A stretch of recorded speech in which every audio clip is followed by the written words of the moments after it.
Desde ya, finalmente, mis agradecimientos, muy generoso, a Udiápolis, por haberme permitido estar con ustedes finalmente, estar con ustedes este día de hoy, finalmente, 4 de julio, 4 de julio del año 2021, en el marco finalmente de este diplomado, ¿no? A los cuales lo que a mí me involucra es el tema de la acción penal, el tema de la jurisdicción y lo que son los sujetos procesales, ¿no? Es acción penal un deber poder penal del Estado. Esto es, hay principios básicos y esenciales que ciñen finalmente la actuación de él o la representante del Ministerio Público en el ámbito de la persecución penal o propiamente del proceso penal. Es la diferencia que existe entre el proceso civil y el proceso penal. En el proceso civil, como dice Chovenda, hay una suerte de coherencia plena entre la relación jurídico-procesal y la relación jurídico-material.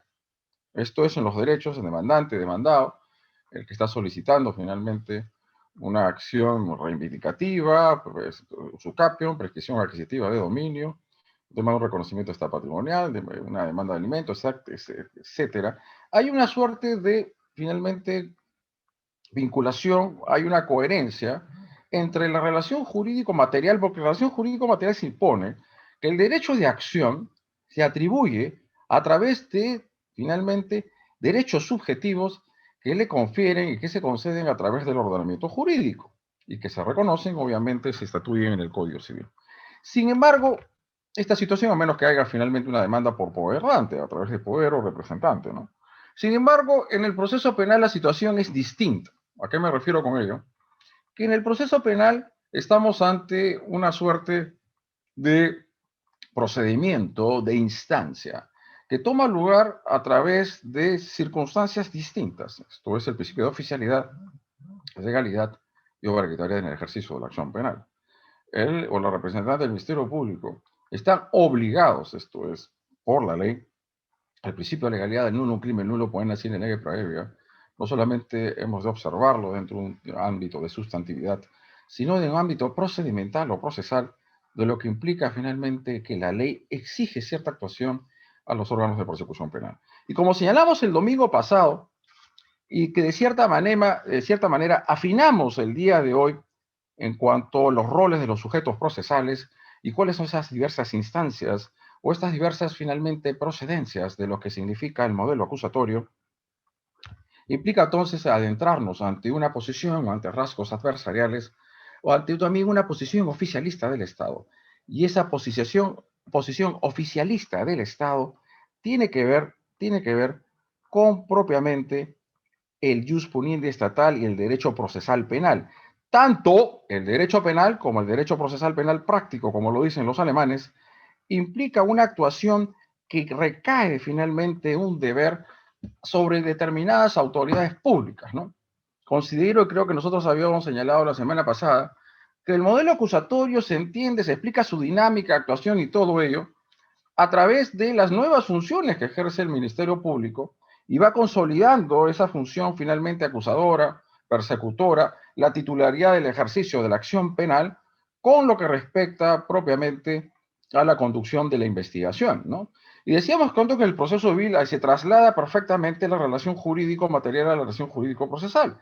En el ámbito, y creo que lo decía antes, disculpen, la primera intervención no era la adecuada, había que esperar estar en el set, cuando me refiero al set, estar finalmente ya instalado propiamente en las oficinas de mi casa. Y lo que les estaba estableciendo, ¿no? Lo siguiente, ¿no? El artículo 138 de la Constitución Política del Estado y lo que se deriva de la Ley Orgánica del Poder Judicial, la ley de carrera judicial, de que el jus puniendi estatal es una potestad que recae única y exclusivamente sobre los tribunales de justicia. Pero esa posibilidad de imponer penas y medidas de seguridad a quien dolosa, culposa y preterintencionalmente ha causado una lesión, ha puesto en peligro un bien jurídico, está condicionado en los modelos acusatorios a una petición, a una solicitud de la parte legitimada. Esto es lo que es finalmente el modelo acusatorio. Esto es, los jueces en los modelos acusatorios no pueden actuar de oficio, poniendo penas o medidas de seguridad, Se requiere todo un íter procedimental y a los cual establezca que haya una parte interesada al sujeto procesal legitimado que solicite finalmente esa pretensión. ¿Dónde estaremos ante la pretensión punitiva? ¿Dónde estaremos ante la pretensión resarcitoria e indemnizatoria? ¿Dónde estaremos ante la pretensión de imposición de consecuencias jurídicas al delito? ¿Dónde estaremos ante la pretensión de incautación con fines de decomiso? ¿Dónde estaremos en la pretensión de nulidad de actos jurídicos? Esto es, el proceso penal no tiene que ver único y estrictamente con la aplicación del ius puniendi estatal. Nosotros debemos entender que la tutela procesal efectiva, que se endilga en el artículo 1 del Código Procesal Penal, va mucho más allá de ello, porque tiene finalmente a grado de satisfacción de todas estas pretensiones finalmente que se endilgan, entrecruzan, aparecen finalmente, concurren finalmente en el proceso penal. Decía, principio de oficialidad y obligatoriedad del ejercicio de acción penal, principio de legalidad. Esto significa que él o la representante del Ministerio Público tiene un deber, un poder deber que recae sobre él o sobre ella de realizar finalmente todas las actividades que sean necesarias, investigativas, a efectos de esclarecer y dilucidar finalmente si el hecho en materia de incriminación, objeto de denuncia, constituye realmente un acto luctuoso, sea por acción o omisión, y la persona que aparece como su sospechoso o como el imputado, como sindicado, es su autor o partícipe. Y para ello tiene que realizarse toda una actividad investigativa, el trazado toda una actividad indagatoria, una finalmente de establecer finalmente las bases finalmente probatorias y las que se van a dilucidar en el juicio. Dicho esto, entonces, la acción penal constituye ese poder deber que recae o recala finalmente el representante del Ministerio Público, que es obligatoria, que es indisponible, que no es transaccionable, que no es finalmente, en cierto sentido, que luego vamos a ciertos parámetros, que es indivisible y que es unitaria y que es personalísima. La acción penal recae sobre una persona, únicamente una persona psicofísica considerada. ¿Esto qué quiere decir? Que la acción penal, aún en nuestra legislación positiva, requiere la acción penal una persona psicofísica considerada. Una persona psicofísica. Esto es, características de la acción penal implican entender con todo grado de claridad de la obligatoriedad del ejercicio de la acción penal de seguridad, que es unitaria, indivisible, ¿no? Y que recae sobre, es personalísima, que recae sobre una persona, a cual se le atribuye una conducta, no cualquier conducta, solamente una conducta jurídico penalmente relevante. Ya ustedes seguramente han observado con los grandes expositores judiciales, pues tienen la posibilidad de congregar de finalmente lo que significa el principio de intervención indiciaria, ¿no? Porque el proceso penal está reservado para qué tipo de acciones. ¿Ah? ¿Qué tipo de acciones está reservado el proceso penal? ¿Qué tipo de conductas? ¿Ah? Cuando quieran, por favor, intervenir, háganlo con todo grado de confianza y libertad.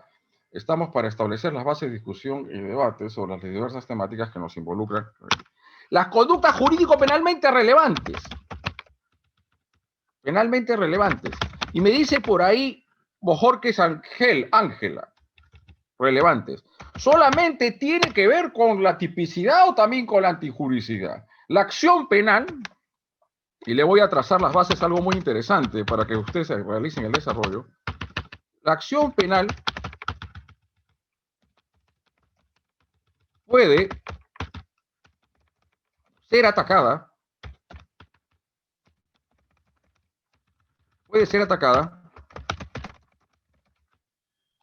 obviamente por la defensa del imputado, desde un punto de vista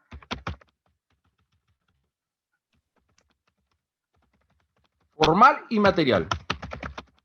Les pregunto, estimados participantes, abogados y abogadas, jueces o jueces, finalmente fiscales, abogados de defensa, estudiantes, ¿cuál es el ataque, la validez material de la acción penal? ¿A través de qué instrumento ustedes atacan la validez material de la acción penal? Tomando también en cuenta el principio de reserva procesal penal.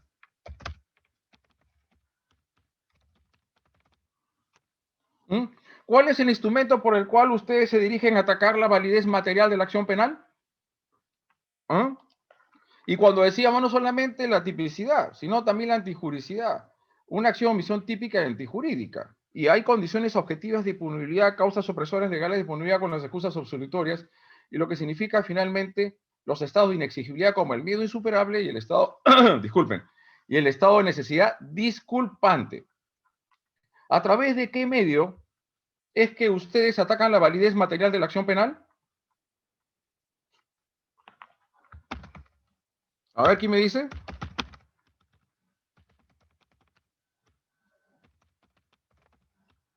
¿Mm?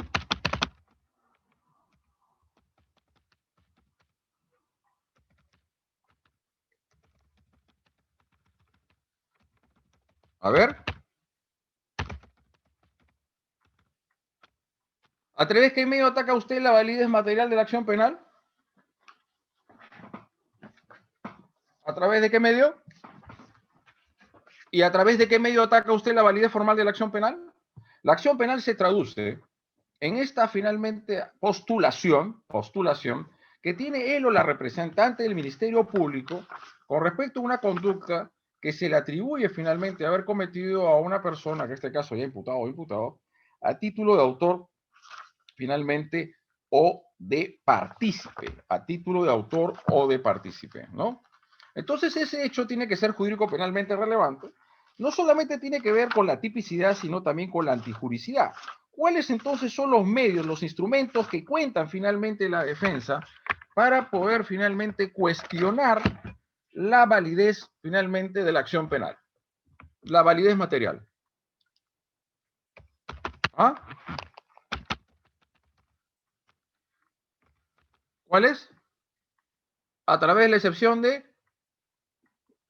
¿Cuál excepción? A ver, por favor. ¿Excepción de improcedencia de acción? Muy bien. A través de la excepción de improcedencia de acción, usted tiene la posibilidad de plantear dos cosas, ¿no? La primera, que el hecho no constituye delito. ¿Cuándo se dice que el hecho no constituye delito?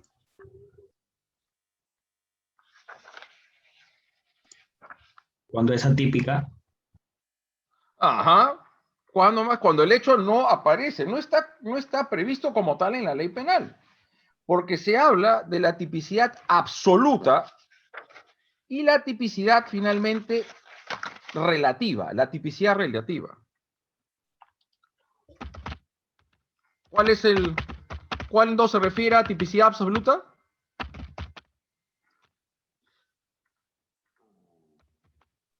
Cuando la conducta no está tipificada en la norma. Muy bien, por ejemplo, en lo que era el desacato, lo que es el delito de duelo, lo que es el adulterio, que no está finalmente prevista en la ley penal. No está tipificado.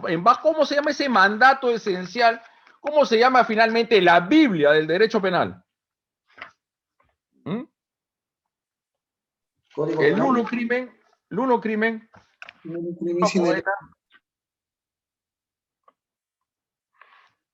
sine lege praevia, ¿no? Y la absoluta, la relativa, tiene que ver cuando cuestiones de atipicidad subjetiva u objetiva.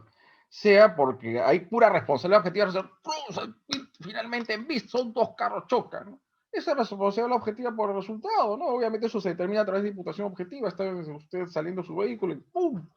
A toda velocidad pasa un scooter con un joven o adolescente, o tal vez una persona ya un poco mayor, y así lo atropella, ¿no? Entonces, si a usted le finalmente está dentro de todos los reglamentos, está dentro de todos los parámetros normativos permitidos, dentro de su rol que usted lo ejerció de manera correcta, eficaz y eficiente, y así se produce aún esta lesión o puesta en peligro, o sea, usted le puede atribuir en base a la causalidad, sería proscripción objetiva por el resultado, ¿no? Artículo 7º del título preliminar del Código Penal. Entonces, la validez material de la acción penal viene finalmente a ser atacada a través de la excepción de improcedencia de acción. ¿Y cómo es que usted ataca la validez formal de la acción penal?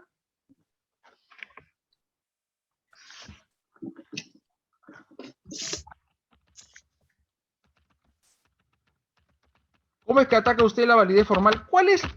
Ahora, hoy en día, y creo que lo comentábamos un poco, ¿no? Lo comentábamos, ¿no? Lo comentábamos un poco. Me refiero a que hay un deber y una exigencia que recae sobre el órgano persecutor del delito con respecto a la imputación. ¿La imputación cómo tiene que ser? ¿Ah?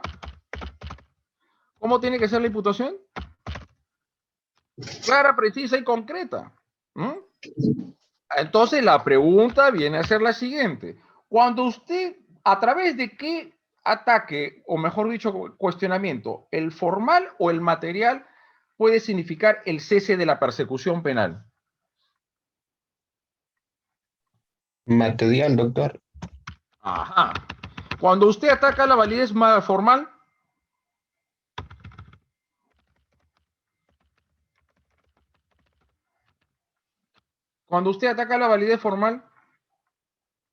¿puede devenir un sobreseimiento de la causa?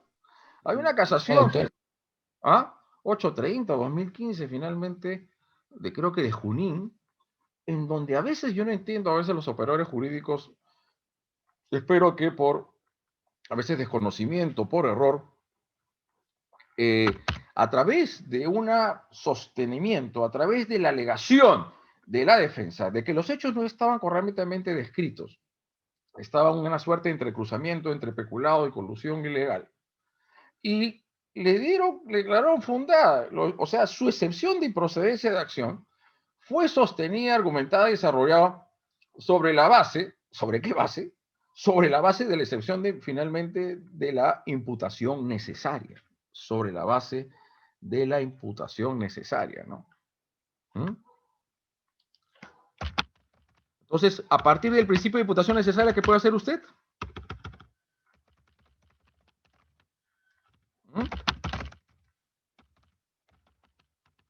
¿Qué puede hacer usted? ¿Puede cesar la persecución penal, doctor?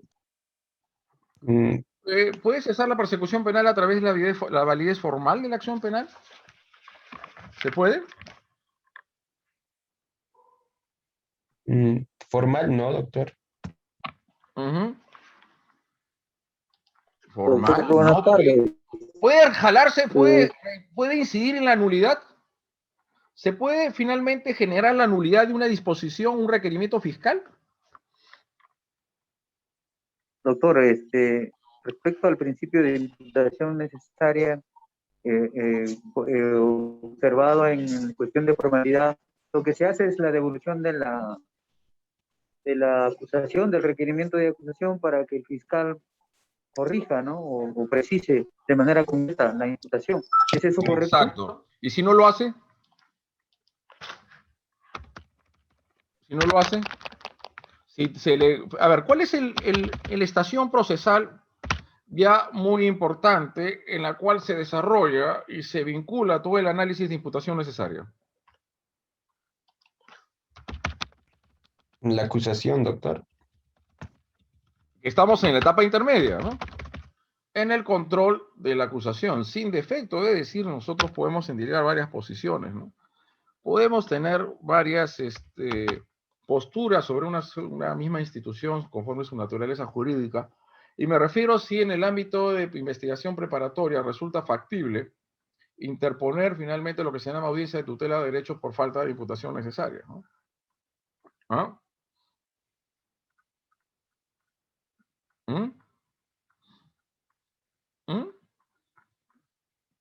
¿Puede o no puede? Son cuestiones. Entonces, la validez material de la acción penal ha de ser cuestionada a través de las partes conforme que ese hecho no constituye delito, o no es justiciable penalmente, ha sido aprobado por una ley, o en su momento ya el Tribunal Constitucional declaró su inconstitucionalidad, etcétera, pero opera siempre lo más favorable al reo finalmente o al procesado. Entonces, esto es finalmente lo que define. Ello implica entonces la validez material.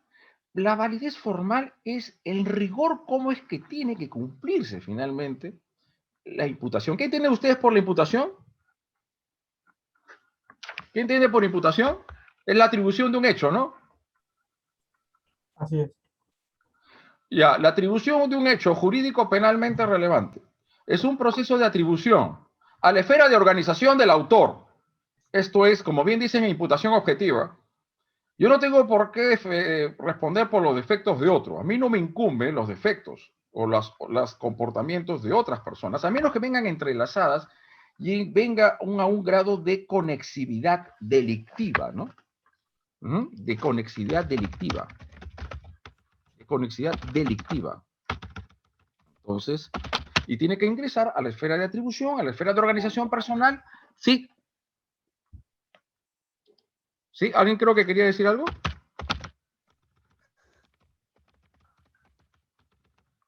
Un hecho, materia de imputación. ¿Alguien creo que quería mencionar? Entonces son dos cosas. Un tema es la validez material de la acción penal y otra cosa es la validez formal. La validez material tiene que ver con un hecho revestimiento de jurídico penal que tiene que ser constitutivo de un ilícito penal, pasando por todos finalmente los filtros de la teoría jurídica del delito. Seguramente ya con Udiápolis seguramente se están estableciendo las bases de finalmente de cursos que tengan que ver con la teoría del delito. Nosotros en los últimos tiempos hemos tratado en la medida de lo posible hacer una suerte de conexión, de relación entre teoría del caso y teoría del delito. Teoría del delito. ¿Ok? Entonces, ¿le queda claro lo que es la validez formal y la validez material de la acción penal?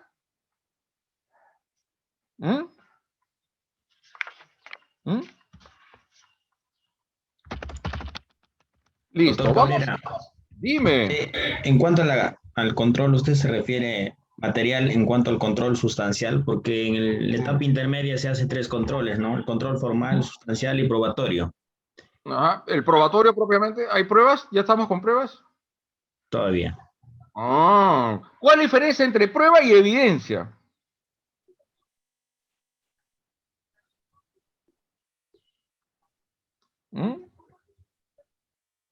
La certeza que hay sobre las mismas, ¿no?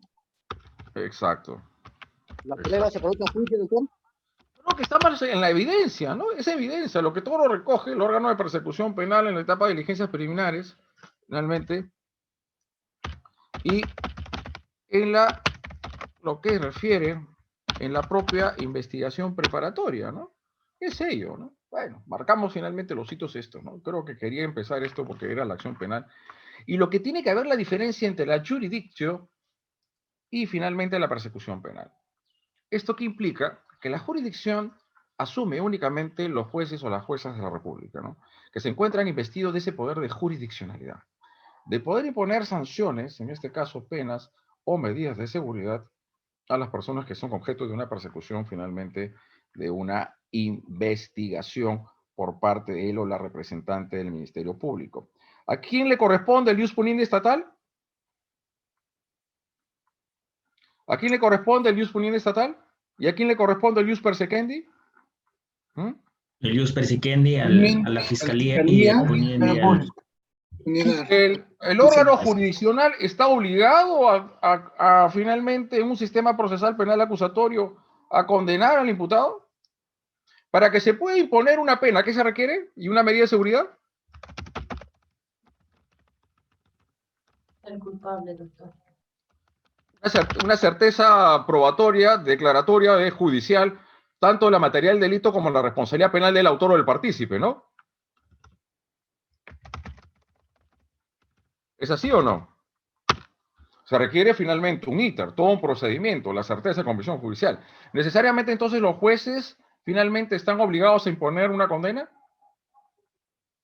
¿Están obligados? No, más aún con un sistema interpartes, algo más o menos señalado la semana pasada, ¿no?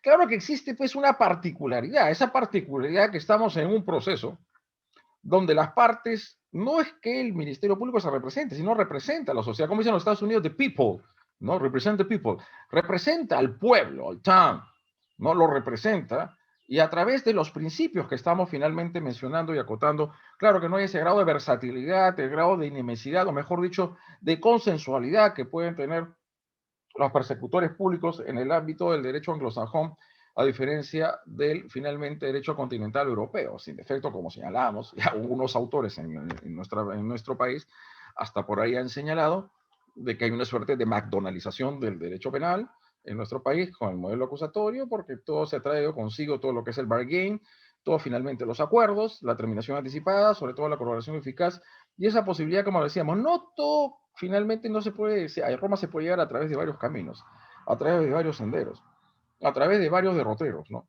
Y hay que encontrar los caminos dentro de las estrategias que nosotros vayamos a finalmente a tomar en cuenta. Entonces fue una puntuación primera y preliminar, un esbozo finalmente inicial, a los cuales estaba refiriéndome con ustedes al inicio finalmente de exposición, disculpando la primera intervención, creo que no fue la adecuada, había que esperar estar en nuestros estudios de grabación. Está bien así, ¿no? Espero que las cosas se estén desarrollando conforme debe de hacer. A ver, vamos entonces a hacer el análisis de 4 de las características de la acción penal.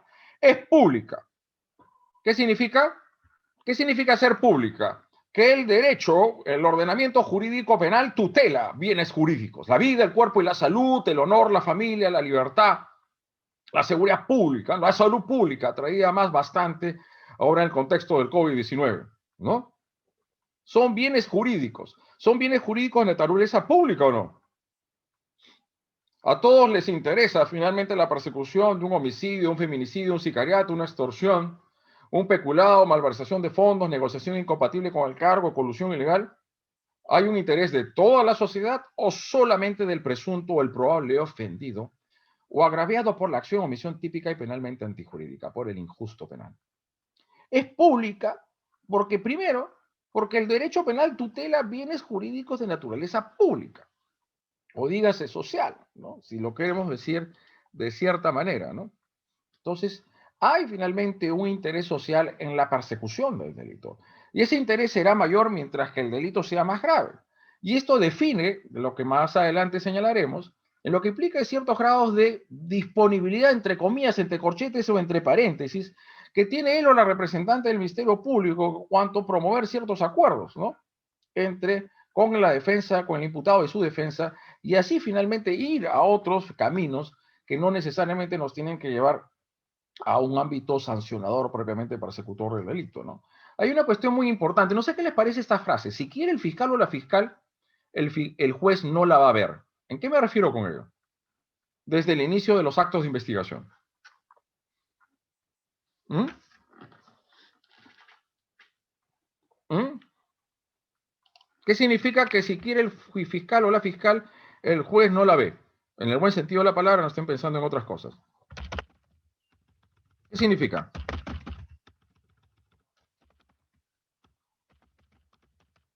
A ver, que en el ámbito de la investigación preliminar o de diligencias preliminares, ¿cuál es la facultad que tiene él o la representante del Ministerio Público? Total. De archivar el caso. De archivar la investigación, ¿no? Así es. ¿Y ese archivo requiere de un control judicial? No, No, Él es el amo y señor de esa parte. El amo y señor, y la ama señora, tienes que decir también, ¿eh? Por si acaso, ¿eh? No, tienes que decirlo porque hoy en día, en el contexto que nos encontramos, a veces esto es muy sensible para algunos. ¿Mm? Perfecto. La acción penal es pública y hay acción penal privada. Todos los delitos son por acción penal pública, ¿no? ¿Todos los delitos? Hubo una reforma en el año... ¿Sí? Disculpa. No, hay acción privada también en difamación. Solamente, ¿en qué delitos hay acción penal privada? En difamación. Doctor, el delito de violación también sería privado. A ver. ¿Ah? Fundamentalmente, doctor, creo que delitos contra el honor, ¿no? ¿Solamente contra el honor? Delitos contra la salud sexual. No, ¿la salud sexual? No puede ser. A ver, ¿cómo fue eso lo de la salud sexual? A ver. Que se restrinja de repente, ¿no? Cuando es menor de edad, pero no implica eso que sea privado. ¿Ah? No. Los únicos delitos que son perseguibles por acción penal pública son los delitos contra el honor y contra la intimidad.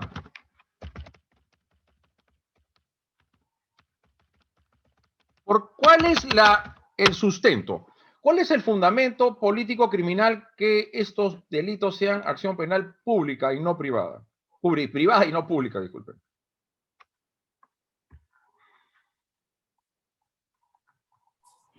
Porque lo ejecuta el...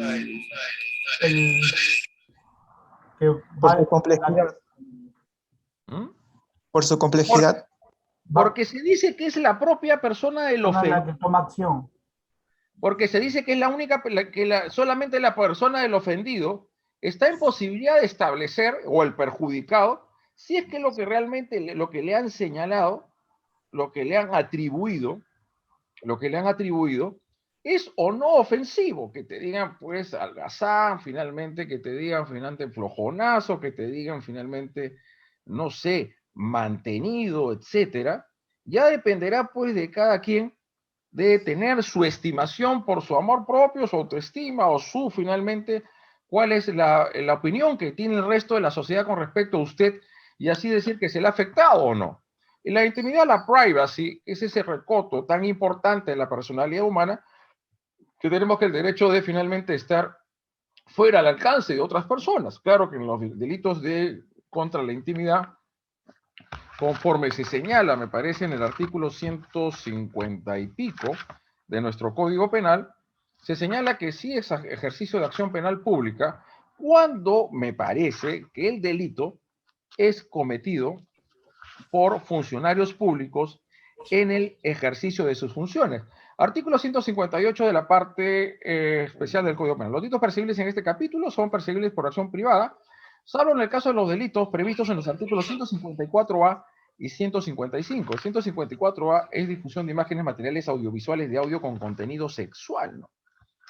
El que si con autorización, porque si tiene autorización es otra cosa, difunde o revela, publica, cede o comercializa imágenes, materiales audiovisuales o audios con contenido sexual de cualquier persona que obtuvo con su anuencia, ¿no? Que obtuvo con su anuencia, sí, finalmente dio para tener el audio, pero no le dio el consentimiento para que sea difundido o divulgado finalmente ese audio de contenido sexual. Este es el decreto legislativo 1410, ¿se acuerdan ese decreto legislativo 1410? Que incluye los delitos de acoso, ¿no? Acoso personal, acoso sexual, chantaje sexual, y este también delito del 154B de la parte especial del Código Penal, y el 155 que habla agravante en razón de la función. Entonces, ¿cuál es la naturaleza? ¿Cuál es el fundamento de que existan delitos perseguibles por acción penal privada y no pública? Que solamente estén finalmente, que está condicionado finalmente la actuación jurisdiccional a finalmente la intervención del ofendido. ¿Cuál es el fundamento? ¿Ah? Que solamente él o solamente ella va a poder finalmente establecer o va a poder valorar si este acto resulta, en principio, sería lesivo a estos bienes jurídicos que son inherentes a la condición de la persona humana. Y nosotros, en un análisis que hicimos de los delitos contra el honor, señalamos que los delitos contra el honor tienen un basamento en la propia dignidad, que inclusive hay delito de difamación, calumnia, injuria, aun los hechos que se le digan sean ciertos. El hecho que una persona se le haya condenado, judicialmente hablando, ¿se le da derecho a toda la sociedad que le diga delincuente cuando le da la gana? No, doctor. Los delitos de injuria y calumnia no están finalmente condicionados a la veracidad objetiva, porque es la perspectiva de la posición de la persona dentro de una determinada sociedad. Y en el caso de los delitos contra el honor, se señala en el artículo 138 que en los delitos previstos en este título, se lo se prevé por acción privada. Si la injuria, difamación o calumnia ofende a la memoria de los muertos, ¿la memoria de los muertos puede ser objeto de tutela penal? Sí, puede. Serán finalmente los descendientes, los ascendientes, los familiares, el cónyuge, la cónyuge, quienes puedan ejercer finalmente una acción penal cuando se agrave la memoria de los muertos, porque ya no tiene honor. Si la persona ya falleció, no tiene honor. Lo que hay es la memoria, cómo quedó finalmente registrado su paso en esta vida terrenal, a los cuales siempre habrá un final para todos. Disculpe que se lo diga así, pero es la verdad, ¿no? Como decía en una literatura mi padre, ¿no? El ser humano es el único que sabe desde un principio que está condenado a la fatalidad. ¿A qué fatalidad se refería? A la muerte. Ya sabe de antemano que cuando nacen va a tener un final, un desenlace y la extinción, finalmente, de la persona humana. Entonces la acción penal es pública porque se tutelan bienes jurídicos que son de naturaleza social, pública, la vida, el cuerpo y la salud ya tiene su diferente basamento los delitos perseguibles por acción penal privada, ¿no? Hay una cuestión interesante a saber, que creo que me estoy adelantando un poco con respecto a las funciones, obviamente, de la Fiscalía, que es la formalización de la investigación preparatoria. Conforme el artículo 339 del Código Procesal Penal, la formalización de la investigación preparatoria supone o incide en la suspensión de los plazos de prescripción de la acción penal. ¿No me estoy equivocando? ¿Es la verdad o no? La suspensión de los plazos de prescripción de la acción penal. En este caso, tanto los delitos contra la intimidad y lo que significa las querellas, los delitos finalmente contra el honor. Y nos vamos a ¿qué libro? ¿En qué libro están finalmente sometidos los procesos penales especiales? ¿En qué libro se está? ¿En qué libro? ¿En qué libro del Código Procesal Penal? El que acierta con la respuesta Parte especial. va a obtener una beca o semibeca por Udiápolis al siguiente curso. ¿Está Reader? No, ya se desmayó, seguro. ¿Está Reader? Libro 5, doctor. Libro séptimo, doctor. Séptimo, no, equivocado. El que dijo libro quinto acaba de ganar una beca con Udiápolis. Yo, doctor. No. ¿Ah? No. Quinto. En el libro... Yo, doctor. Yo dije libro quinto, procesos ¿Libro especiales. quinto? Reader, ¿estás? Quinto. Sí, doctor. Reader, apunta, acaba de ganar una beca, una semibeca, por haber dado la respuesta correcta. Y la pregunta es, ¿la formalización de la investigación preparatoria, incide conforme lo previsto en el artículo 339 del Código Procesal Penal finalmente en la suspensión de los plazos de prescripción de la acción penal conforme lo previsto en el artículo 339? El artículo 339 del Código Procesal Penal tiene incidencias jurídico-procesales muy importantes. La pregunta del millón acá, en los delitos perseguibles por acción penal pública, privado de la acción penal, ¿interviene el Ministerio Público? Sí, doctor. ¿Interviene?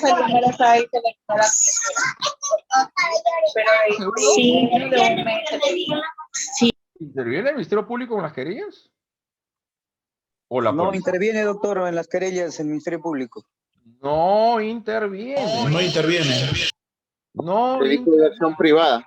Ajá. ¿Y cuándo que se inicia un procesamiento penal o no? Sí. ¿Mm? Sí, ante el juez, doctor. O sea, el juez asume la función de perseguir penalmente el delito en estos casos, ¿se podría decir? El juez realiza el mismo control y la parte privada, que es el querellante, es el que ya inicia la acción, ¿no? Ajá, exactamente. Hay un auto de admisión a juicio, me parece. Un auto de citación a juicio y audiencia. Exacto. Si la querella reúne los requisitos de la ley, el juez penal expedirá auto admisorio de la instancia y correrá traslado al querellado por el plazo de 5 días hábiles para que conteste y ofrezca la prueba que corresponda. En este caso, proceso por delito de ejercicio privado de la acción penal, ¿qué pasa con la acción penal? ¿Se suspende o se interrumpe? Hay una investigación preliminar, pero no siempre va a haber investigación preliminar en los procesos por querella, ojo, ¿eh? ¿Cuándo habrá investigación preliminar? Cuando se ignore el nombre o el domicilio de la persona contra quien se dirige la querella, el querellado. O cuando para describir clara y precisa y circunstanciadamente imputación necesaria del delito fuera imprescindible llevar a cabo una investigación preliminar, el querellante solicitará al juez su escrito de querella a su inmediata realización indicando las medidas que tienen que adoptarse. El juez penal, si correspondiese, ordenará a la Policía Nacional la investigación en los términos solicitados por el querellante, fijando el plazo correspondiente con conocimiento del Ministerio Público. Ah, bueno, por ahí, con conocimiento. La Policía se elevará a un juez penal un informe policial, dando cuenta del resultado de la investigación preliminar ordenada. El querellante, una vez notificado la recepción del documento policial, deberá completar la querella dentro del 5º día de notificado. Si no lo hiciera oportunamente, caducará el derecho de ejercer la acción penal. Con conocimiento, pero necesariamente va a haber esa investigación preliminar en todas las querellas. No, solamente cuando resulte necesario para identificar al querellado o para saber dónde se encuentra domiciliado o para poder establecer las bases de la imputación. Clara y precisamente cómo es que se realizó este acto luctuoso. Por lo tanto, la pregunta es, mis estimados amigos y amigas de Udiápolis, en el caso de los procesos penal por acción penal privada, ¿la acción penal se interrumpe o se suspende? No lo dice. No sé si el acuerdo plenario de la Corte Suprema haya dicho algo al respecto. si se haya pronunciado por los delitos perseguibles por acción penal privada. Lo que se produce acá no hay formalización de investigación preparatoria. No lo hay. Otra cosa es que la Corte Suprema, en un acuerdo plenario, creo que 2006 o 2009, sostuvo que el requerimiento acusatorio, mejor dicho, el auto, finalmente, este requerimiento acusatorio ya de la acusación directa, significa también a su vez ser las veces de la formalización de la investigación preparatoria. Si la querella reúne los requisitos de ley, el juez penal expedirá auto admisorio de la instancia y correrá traslado al querellado por el plazo de 5 días hábiles para que conteste y ofrezca la prueba que corresponda. Se acompañará a la indicada la resolución copia de la querella y de sus recaudos. Entonces, vuelvo a reiterar y a preguntar. En los delitos perseguibles por acción penal privada, ¿se produce la suspensión de la acción penal, la prescripción de la acción penal? Con el auto de citación a juicio y audiencia, yo considero lo siguiente, que acá lo que se produce es la interrupción, que estará clarísima si es que se hace finalmente, da cuenta al artículo 461. Este es cuando se realiza o se procede una investigación preliminar en estos delitos perseguibles por acción penal privada. Acá voy a poner la postura. En los delitos perseguibles por acción penal privada,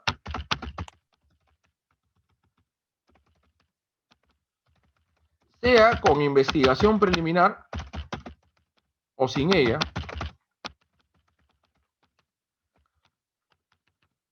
lo que toma lugar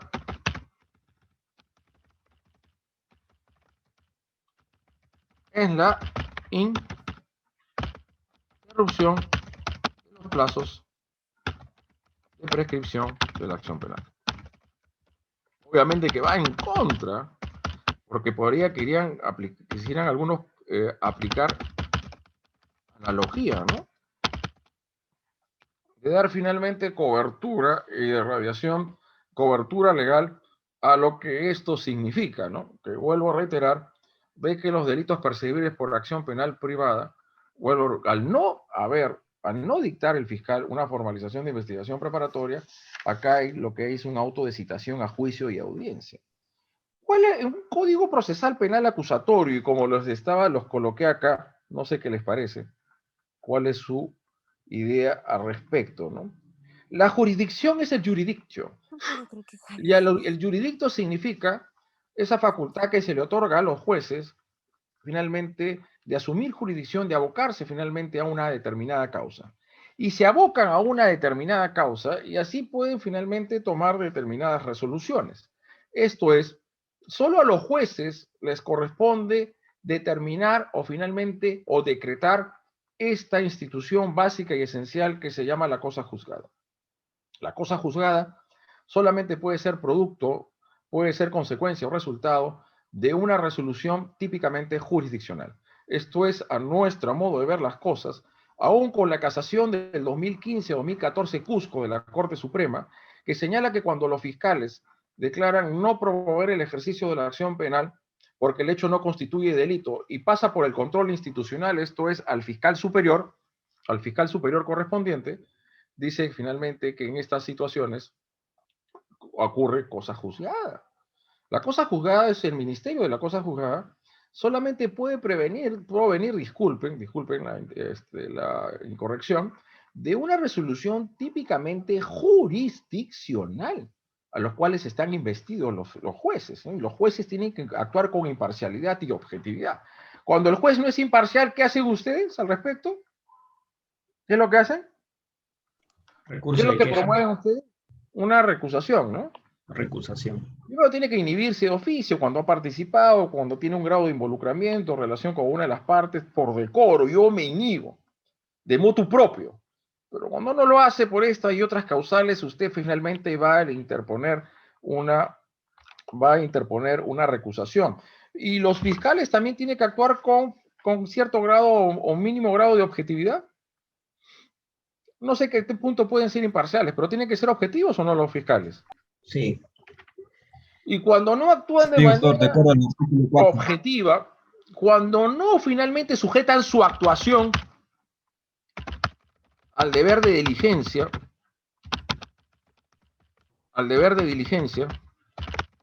de la debida diligencia a la Corte Suprema y el Tribunal Constitucional, ¿no? Y también desde un punto de vista internacional, se ha trazado, sobre todo en delitos graves como el feminicidio u otros, que los fiscales tienen que actuar con la debida diligencia, ¿no? Y si no actúan con la debida diligencia, y no son objetivos en su actuación, son finalmente totalmente pasivos, llegan al juicio y no ni siquiera formulan un alegato inicial mínimamente consistente, que estando declaraciones previas finalmente incongruentes, lo que está señalando el testigo, los testigos en el juicio, no realizan el contrainterrogatorio, no realizan las pesquisas necesarias y suficientes a efectos de llegar al esclarecimiento de la verdad. ¿Qué interponen contra este fiscal?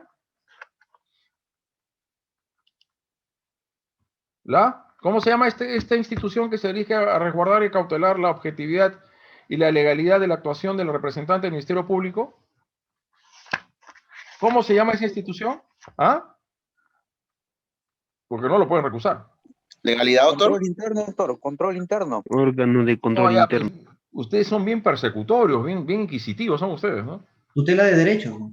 No, ¿qué tutela de derechos? Por favor, ustedes lo saben, ustedes son que están en el día a día, en el quehacer cotidiano de todos los escenarios jurídico-procesales, donde toman lugar, donde inciden finalmente en ciertas situaciones, ¿no? Y ahí está finalmente en las funciones del Ministerio Público, lo dice el Código Procesal Penal, no es que lo he oído yo. Y se llama la institución de la exclusión fiscal. Es el artículo 62, creo. ¿No habían escuchado hablar de la exclusión fiscal? ¿Ah? No. ¿De verdad que no? Exclusión fiscal, lean el artículo 62, no, es que no les estoy inventando nada, por favor, ¿eh? No les estoy diciendo algo que no dice la ley procesal penal. Sin perjuicio de lo previsto en la ley orgánica, obviamente que pueden acudir al órgano de control y al órgano del Ministerio Público, al superior jerárquico de un fiscal de oficio o instancia del afectado, podrá ser reemplazado cuando no cumpla adecuadamente con sus funciones o incurre en irregularidades. También podrá hacerlo previo a las indagaciones que consideren convenientes cuando esté en curso en las causales de recusación establecidas respecto a los jueces. Ustedes no se pueden recusar finalmente a los fiscales, sino finalmente lo que puede suceder con respecto a ellos es, ¿cómo se llama la institución? ¿Cómo se llama? Exclusión fiscal. Perfecto. A ver, se dice que la constitucionalización del proceso penal tiene que ver fundamentalmente con la imparcialidad y objetividad de los jueces, ¿no? Se dice de manera obviamente, ¿cómo puedo decir? Lírica o de forma figurada, que los jueces y juezas tienen que ingresar castos y puros finalmente a las audiencias del juicio oral, ¿no? No tienen que haber finalmente participado o involucrarse en las etapas de la investigación preparatoria. Para eso tenemos un juez de investigación preparatoria y tenemos un juez de juicio, ¿no? Entonces, la imparcialidad o la objetividad que tiene que ceñir el Ministerio Público puede finalmente cuestionarse que se le excluya al fiscal, sea de oficio. Finalmente los jueces a veces los jueces finalmente elevan un documento, cúrsese finalmente oficio al Ministerio Público, al órgano superior jerárquico, a efecto que este fiscal sea removido de la asunción de la competencia de esta actuación en un determinado investigación de un proceso penal. Regresamos a finalmente a las características de la... Dime. Doctor, una pregunta. En caso de los defensores públicos, doctor, ¿habrá una institución, la misma de la exclusión del fiscal para que se pueda aplicar? Porque, doctor, en la mayoría de los casos, los defensores públicos, doctor, solo son pantallas, solo son cortinas, no defienden, como usted lo dijo, con la debida diligencia, doctor, a los imputados. En ese caso, doctor... En el caso de los defensores públicos, pues no sé, habría que establecer el sistema del Ministerio de Justicia, cuando ahí me parece que los jueces cursan oficio finalmente, por un lado, los colegios de abogados, y si es un defensor de oficio sería finalmente al Ministerio de Justicia, al sistema de defensa pública, sistema de defensa pública, y creo yo que lo podría hacer el juez a efectos de que se remueva a ese abogado, ¿no? Se subroga. Se le subroga, ¿no? Así ¿Lo es. esclarecen? Por defensa Se ineficaz. emplaza al Defensa ministerio. ineficaz, ineficiente, ¿cómo lo catalogan ustedes? Una subrogación por defensa ineficaz. Por defensa ineficaz. Y acá hay unos numerales.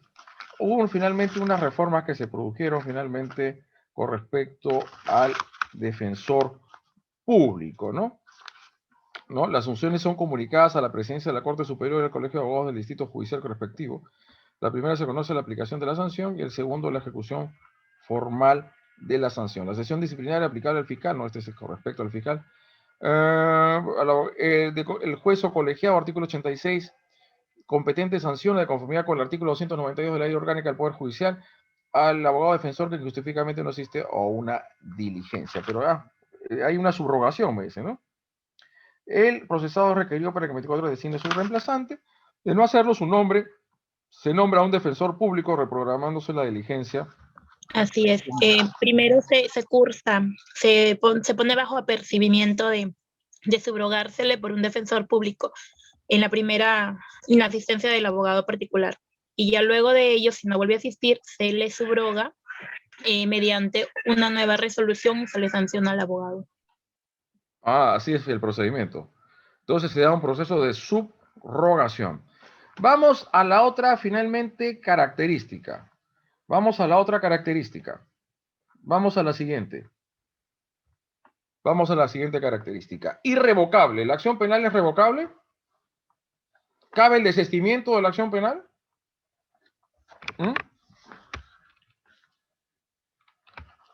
La irrevocabilidad debe ser entendida, dicen en la doctrina, debe ser entendida según los dictados del principio acusatorio, que al cuanto a derivarse la pretensión persecutoria de un deber público, habiéndose ya promovido la acción penal ante el órgano jurisdiccional competente, dicha decisión es de carácter irrevocable.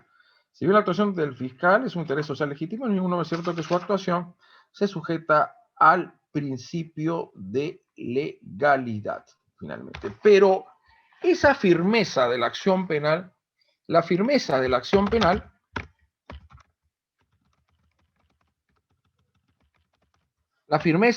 penal, tiene que someterse al principio de legalidad. ¿Qué significa someterse al principio de legalidad? En cuanto al fiscal. Primero que tiene que finalmente dar inicio a una investigación preliminar o diligencias preliminares ante un hecho que aparece con mínimo grado de evidencias de que sea un acto punible, ¿no? Luego, ese es el primer punto, claro que es una noticia criminis, ¿no? Es una noticia criminal, criminis, que viene con la denuncia. Que se debe tratar de un hecho aparentemente delictivo. Cuando de plano el hecho que le atribuye a una persona el denunciante, a otra persona el denunciado, no constituye delito, porque dice finalmente que ha finalmente secuestrado a los extraterrestres. ¿Qué debe hacer el fiscal? O que de plano dice... Es desestimar la denuncia. ¿Un archivo liminar? ¿Archivo liminar? ¿Archivo liminar? Vamos a ver, archivo liminar, ¿no? La improcedencia de la denuncia, ¿no? Formulo ahora la siguiente pregunta. Muchas veces, y yo lo veo, tal vez ustedes también, que los denunciantes formulan, pues, finalmente tipificaciones por una gran cantidad de tipos delictivos, ¿no? Falta poco y van a códigos penales de otros países. Si yo advierto, por ejemplo, como fiscal, que los hechos que me están, los hechos descritos, ¿no?, en la imputación,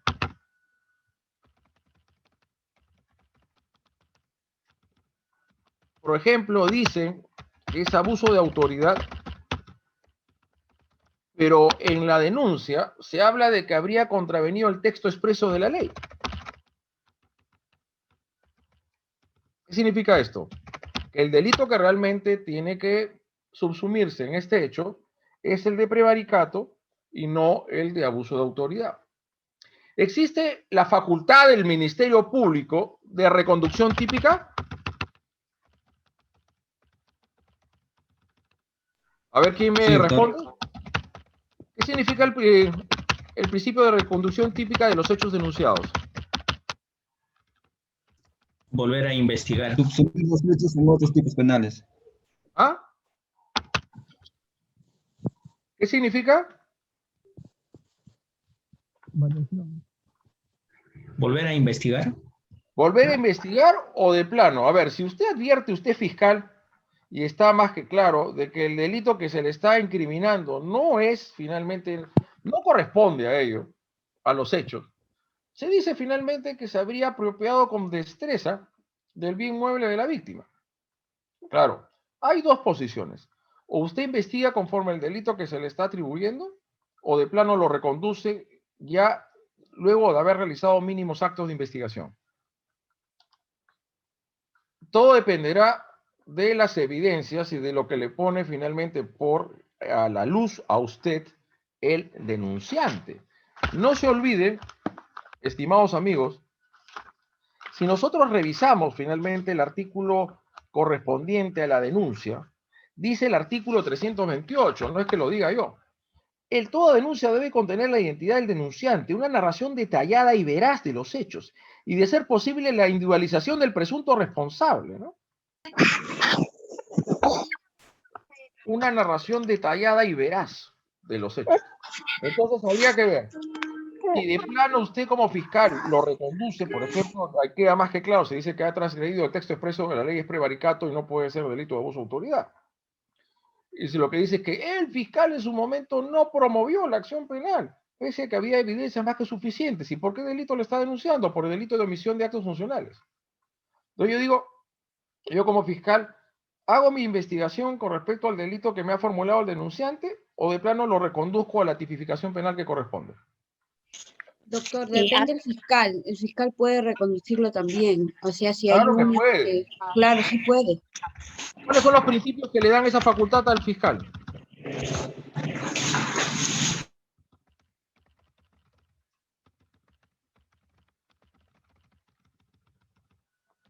Hay que tener algo muy claro. El único sujeto procesal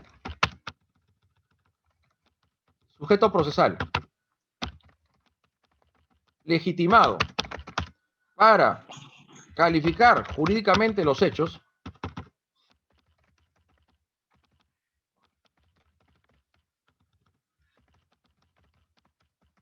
es el representante.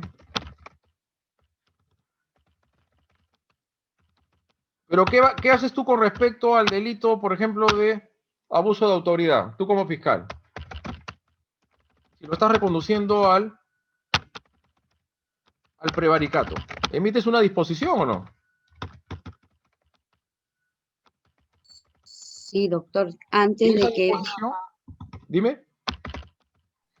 Sí, doctor. Antes de que pueda hacer el cambio, leí también en una jurisprudencia de que el fiscal tiene primero que poner en conocimiento, porque como ellos persiguen el delito, obviamente, si hay un delito, ellos no lo podrían dejar impune. Entonces ellos emiten una disposición y ahí aclaran que habiendo el hecho, porque he visto en un caso donde lo habían denunciado por extorsión, pero el juez lo condució a coacción.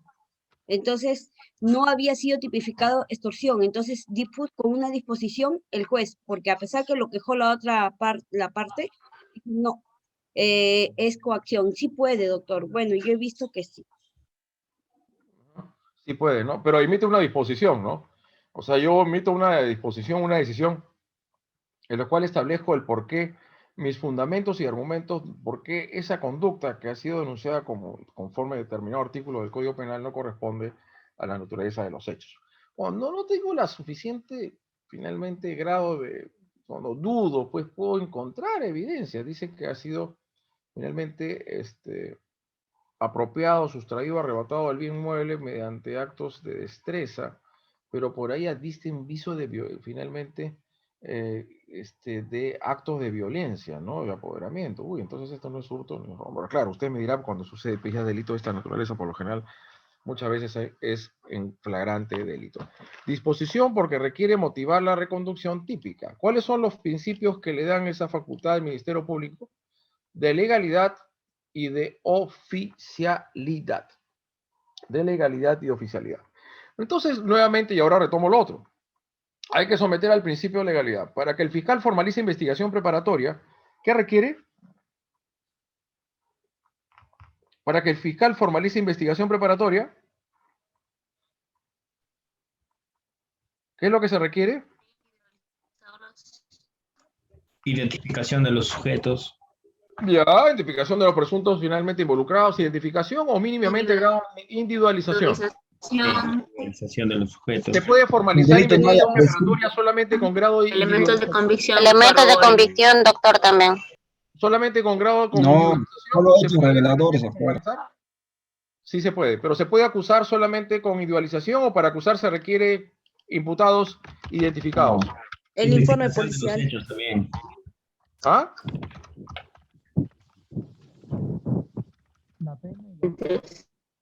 ¿Mm? Imputados identificados. ¿Mm? Para formalizar investigación preparatoria, basta que estén individualizados, pero para acusar se requieren estar debidamente identificados. Si los imputados no están debidamente identificados en la acusación, procede el control formal o sustancial de la acusación. Formal. Sustancial, doctor. Sustancial. Y el control sustancial de la acusación en la etapa intermedia, ¿qué va a significar? Los que resulten. Sobreseguimiento, doctor. Un auto de sobreseimiento. Entonces, si es que vamos a una acusación solamente con imputados individualizados, lo que va a incidir acá es definitivamente en el sobreseimiento. Es un control sustancial y no formal. Porque la imputación ya el grado de precisión, exactitud y firmeza tiene que establecer claramente con nombres y apellidos quién es la persona que se máxime, pues obviamente estamos ante personas que están finalmente puestos a disposición de la justicia, ¿no? Porque se puede pasar a juicio con reos ausentes o contumaces. ¿Se puede pasar a juicio? No, doctor. Claro que sí, doctor. No. Ajá, ¿quién dice que sí? A ver.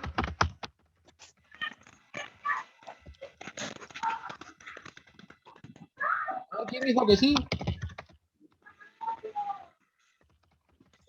Doctor, pero los reos contumaces no son los que siempre se dan en los delitos de OAF, de conducción en estado de ebriedad. Ahí generalmente son reos contumaces. Reos contumaces, claro, ¿no? Pero claro. Podemos dictar un auto de enjuiciamiento sobre finalmente imputados que se encuentran sustraídos de la persecución penal. ¿Se puede hacer eso?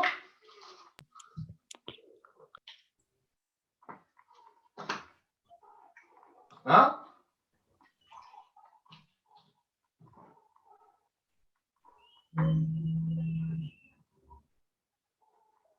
Ya sembró la duda. ¿Qué significa la condena, la prohibición de condena en ausencia?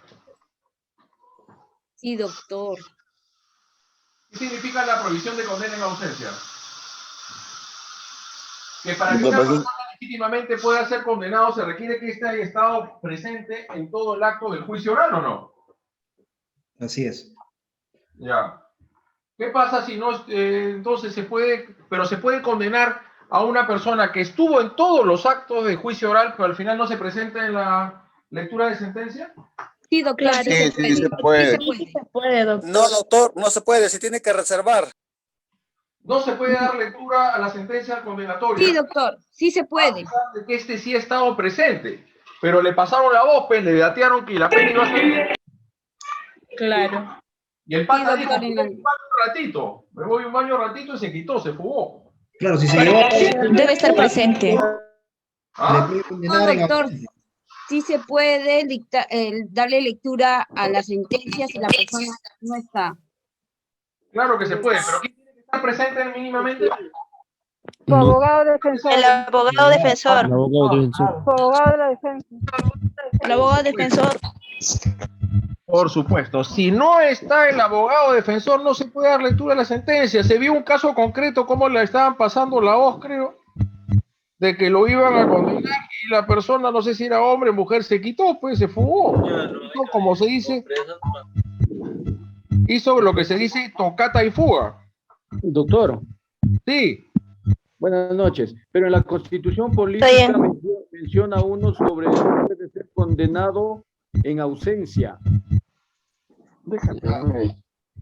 Se prohíbe la condena en ausencia.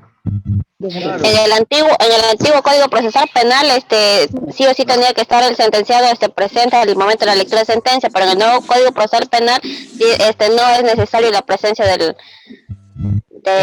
este caso procesal. Pero para condenarlo legítimamente, se requiere que haya estado presente en el juicio oral. En el juicio oral, así es, doctor. Si no está presente, no puede iniciarse un juicio oral con un reo ausente y un reo contumaz. Claro, se reserva, ¿no? Hasta... Exacto. Es que la lectura de ausencia, la lectura de la sentencia es diferente a la oral, claro. La lectura de sentencia es el corolario final, finalmente, del juzgamiento, donde se supone que él o ella han estado presentes y al final no se presentan ese día, pero está su abogado y sí se puede dar lectura a la sentencia condenatoria. Obviamente cuando está con comparecencia, ¿no? Porque si está bajo prisión preventiva es otra cosa, pues son reos en cárcel. Pues, en las audiencias en juicio oral, Doctor, buenas tardes. Los establecimientos penitenciarios, ¿no? Doctor, buenas tardes, ¿se me escucha? Sí, te escucho. Sí, justamente lo que estaba diciendo, quería agregar que pues definitivamente, como usted estaba diciendo, hay una etapa de la sentencia que es importante que esté, en este caso, el imputado.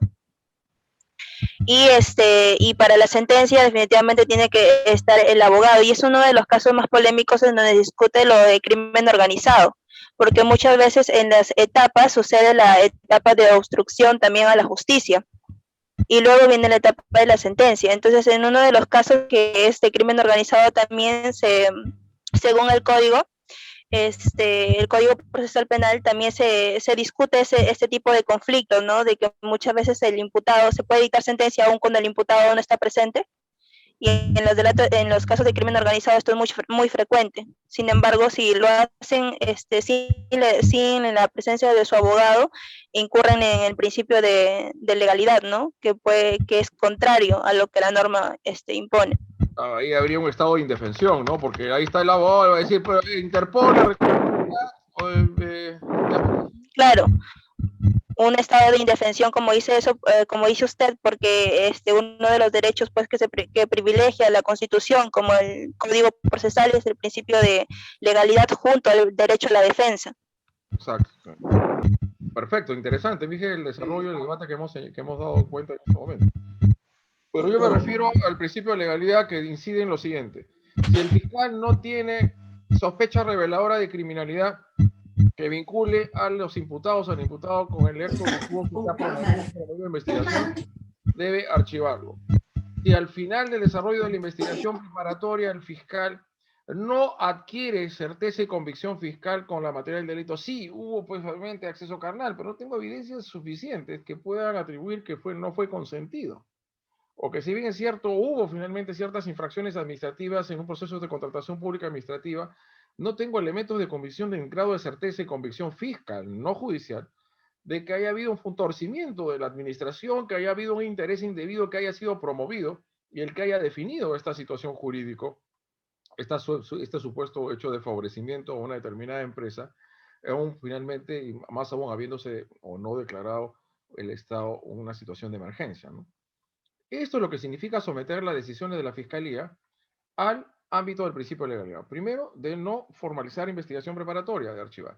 Segundo, no acusar, sino solicitar el sobreseimiento. ¿Y cuál es la tercera opción en el juicio?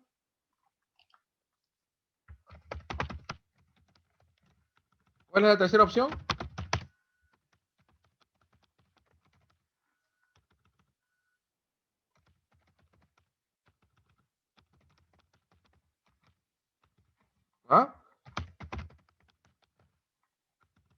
¿Cuál es la tercera opción en el juicio?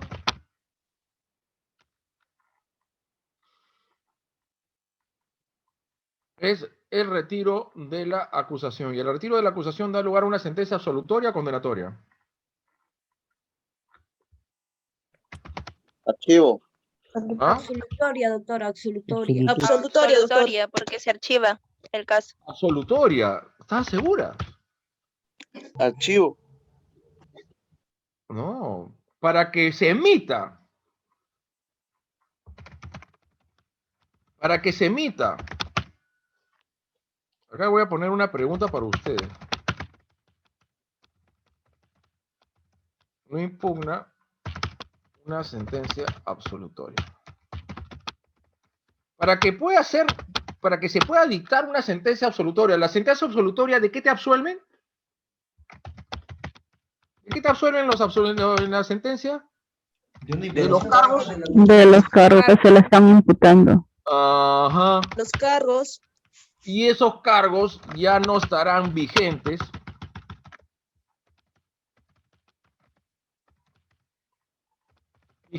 cuando el fiscal retira la acusación. Por lo tanto, si el fiscal retira la acusación y el órgano jurisdiccional está de acuerdo, o cuando se hace finalmente el control institucional a través del fiscal superior y es de la misma postura, de la misma posición, en esos casos, finalmente, lo que tiene que dictar el juez es el sobreseimiento de la causa.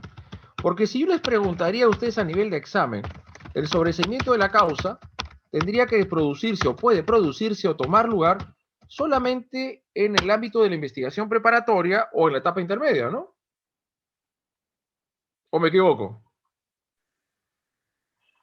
Sí. ¿Ah? Así es, correcto. La etapa intermedia. Así es, doctor. Etapa intermedia. Excepcionalmente se puede dictar en el juicio. Excepcionalmente puede dictarse en el juicio. Y el juicio Sí, sería doctor. conclusión. ¿Ah? Claro que sí. Sí. Cuando se produce el retiro de la acusación. Y esta es la institución que estamos haciendo mención, que se encuentra regulada, si es que no me equivoco, en el artículo 387, me parece 4 del Código Procesal Penal. Si el juez, el fiscal considera que del juicio han surgido nuevas razones para pedir no, disculpe. El 387.4. Si el fiscal considera que los cargos formulados contra el acusado han sido enervados en el juicio, han sido destruidos su acusación, esto queda más que claro que esta persona que aparece como su acusado, como su autor, fue otro el que la mató, fue otro el que la lesionó, el que la vulneró, etc. Retirará la acusación. Si el juez, después de oír a los abogados de las partes, resolverá en las mismas audiencias lo que corresponda o se suspenderá con el fin el término de días hábiles. La decisión, finalmente, del fiscal revierta la audiencia, dictará auto dando por retirada la acusación, ordenar la libertad del imputado si estuviese preso y dispondrá el sobreseimiento definitivo de la causa. ¿Por qué no puede emitir sentencia absolutoria? Ante esta supuesto. ¿Por qué no puede? Que no hay acusación. Pero... Porque no hay acusación. ¿Quién lo dijo? ¿Quién fue la persona? Henry Coronado, creo, ¿no? Sí, doctor, ¿cómo está? Buenas tardes. Obviamente, para que se pueda emitir una sentencia absolutoria, se va a absolver de los cargos formulados por la Fiscalía, tanto un modelo mixto como acusatorio, es así. ¿Por qué? Por el nulo acusatorio sine judicio. No puede, ningún juez en la República puede dictar una sentencia condenatoria o absolutoria si es que no hay una acusación de por medio. No puede. Cuestión distinta a saber es la terminación anticipada del proceso. Porque la sentencia condenatoria de terminación anticipada del proceso se produce o toma lugar con acusación fiscal. Puede ser. Algunos, y estamos de acuerdo o en desacuerdo, en que puede haber finalmente terminación anticipada del proceso en etapa intermedia. Yo estoy de acuerdo porque es un ámbito de negociación. Y si se da el principio de oportunidad del acuerdo reparatorio, ¿por qué no se va a poder con la terminación anticipada del proceso? Pero supongamos que es hasta antes de la acusación. Se va a emitir una sentencia. Claro. O sea, puede haber una sentencia condenatoria en nuestro país, en nuestro sistema procesal penal, que se dicte o se emite sin acusación fiscal. No. No. No. ¿En la No, terminación doctor. anticipada hay acusación fiscal? No, doctor. Inmediato. Es el Proceso proceso inmediato. inmediato. No hay acusación. No. En la terminación anticipada no hay acusación. Ese se puede llevar. Claro, el mismo Sí imputado hay le acusación, pone- doctor, tanto en la terminación anticipada como en el proceso inmediato.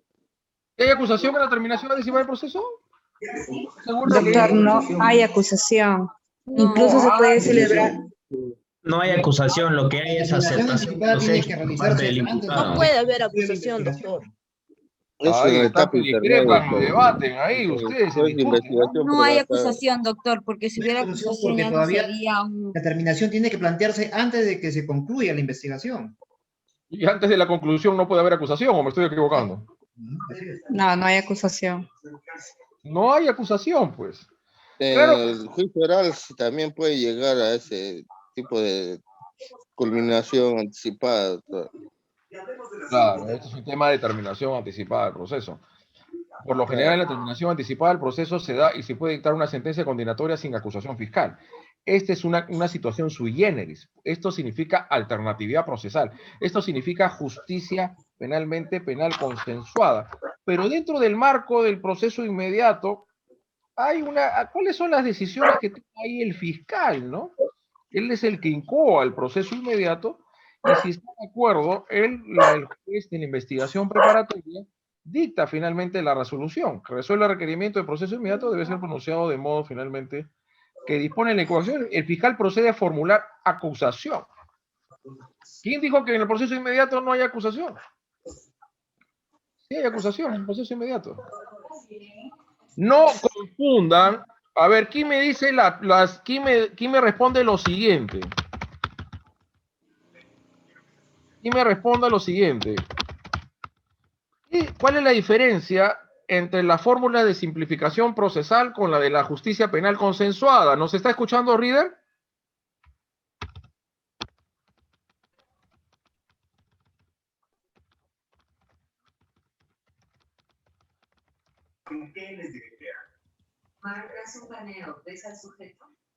¿Mm?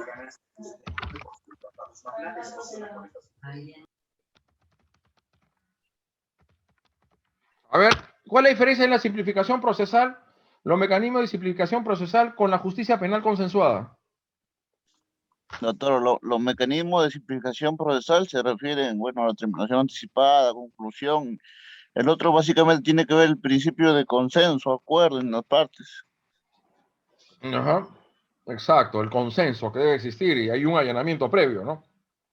Para Claro. que pueda haber principio de oportunidad, para que pueda haber acuerdo reparatorio, para que pueda haber terminación anticipada del proceso, conclusión anticipada del juicio, para que pueda haber colocación eficaz. ¿Qué es lo que primero que tiene que haber? Admisión de culpabilidad. Que plea guilty. Sin defecto de decir de que uno de ellos te requiere no solamente autoincriminación, sino también heteroincriminación. ¿Qué procedimiento penal especial te exige a ti como defensa de llevar un imputado que quiere someterse a la corrección eficaz? ¿Basta con la autoinculpación o requiere de la heteroincriminación? Heteroincriminación, doctor. ¿Qué significa la heteroincriminación? Esto no tiene nada que ver con la sexualidad, por si acaso. Mínimamente tiene que estar corroborado, no basta el dicho del imputado. Indicación de culpabilidad es incriminación a otra persona. Flagrancia estricta. No, una flagrancia estricta es otra cosa.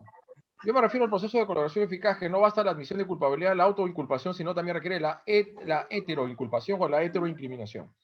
Dicho esto, entonces, interesante, fíjese toda la discusión que hemos generado hasta este momento, porque no todo lo dice la ley, pues. Máxime, cuando ya la misma Corte Suprema ha ido fijando finalmente ciertos criterios interpretativos a través de acuerdos plenarios o sentencias plenarias casatorias, a los cuales en rigor tenemos que someternos a fin de desarrollar con un mayor grado de coherencia las instituciones que estamos haciendo mención. La acción penal es indivisible. ¿Qué significa la indivisibilidad?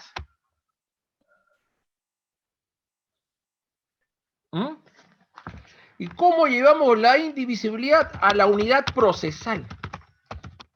Por la unidad procesal pueden ser finalmente comprendidos varias personas. ¿Qué significa unidad procesal? Si luego yo de dictar esta clase con Udiápolis, que creo que ya no me dicen nada porque estamos que rifamos y rifamos finalmente y regalamos becas a los próximos cursos, ya Reader ya no me habla. Luego de culminada finalmente en esta intervención, yo salgo, uno me cogotea, el otro se lleva mis pertenencias y otro pata que otro patín que está a unos metros más adelante, con la moto, con el carro directo para dar la huida. ¿Estas tres personas están vinculadas en un hecho o no?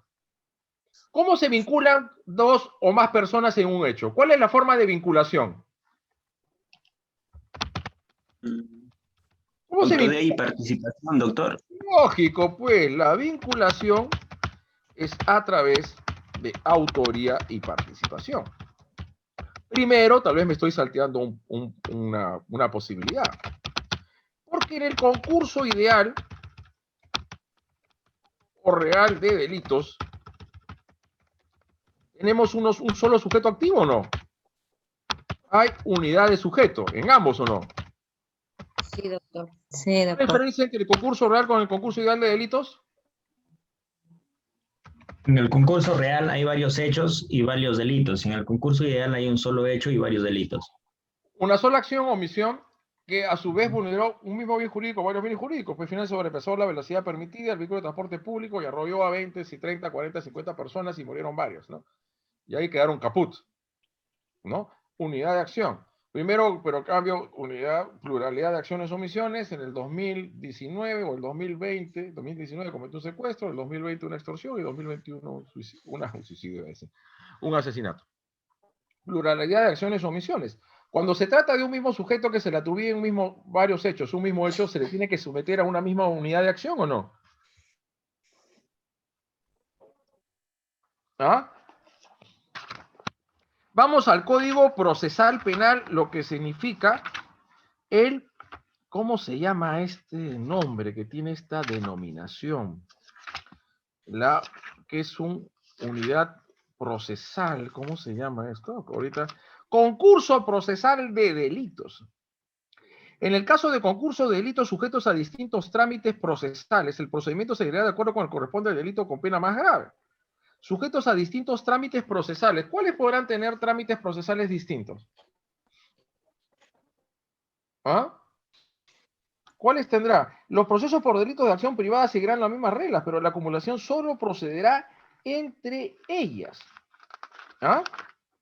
Solo procederá entre ellas. ¿Qué delitos tienen una tramitación distinta? ¿Ah? Porque la conexión procesal lo tenemos en el artículo 31. Cuando se imputa a una persona la comisión de varios delitos. Ahí puede ser concurso ideal y concurso real. Cuando varias personas aparezcan como autores o partícipes del mismo hecho punible. Este es el artículo 31.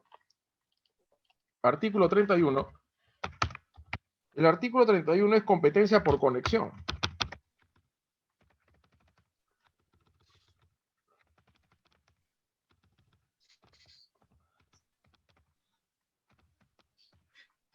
Competencia por conexión. El primer supuesto, entonces. Cuando se imputa a una persona la comisión de varios delitos, puede ser concurso real o ideal, delito continuado. Cuando varias personas aparezcan como autores o partícipes del mismo hecho punible. Cuando varias personas vinculadas por una misma voluntad criminal hayan cometido diversos hechos punibles en tiempos y lugares diferentes. Por una misma voluntad criminal. ¿Cuándo estamos ante una misma voluntad criminal? Ahí sería pues el delito continuado o no. Artículo 49 de la parte general del Código Penal. Cuando el hecho delictuoso ha sido cometido para facilitar otro delito o para asegurar la impunidad. ¿Cuándo se trata del hecho delictuoso ha sido cometido para facilitar otro delito? Si yo salgo de acá, finalmente, y me resisto al robo y a la extorsión, y estas personas me matan.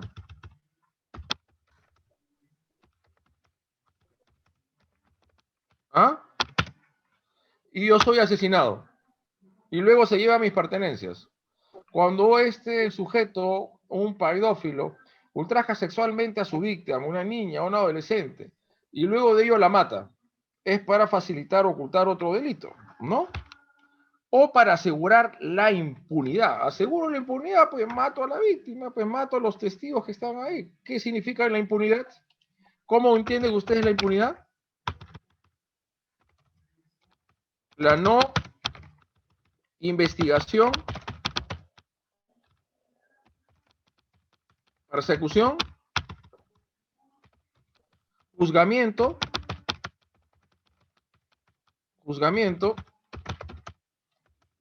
y sanción del delito.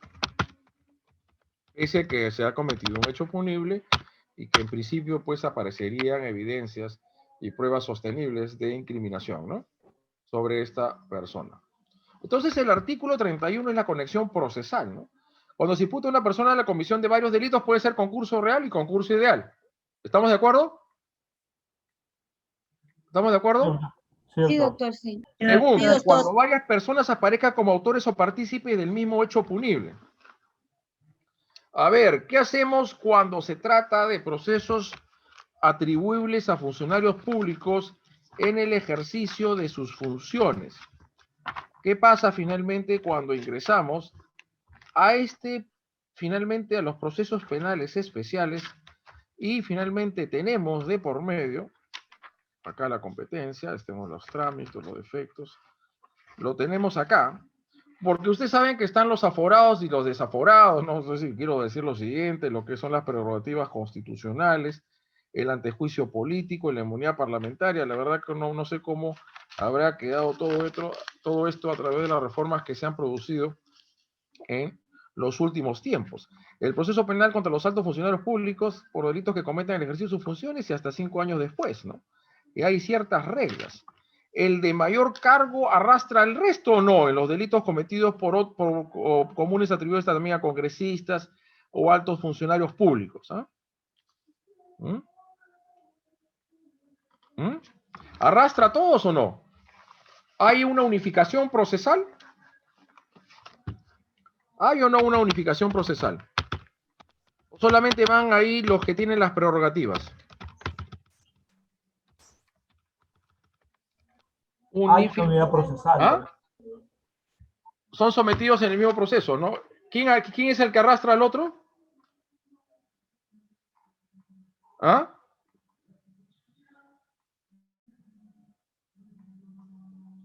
¿Ah?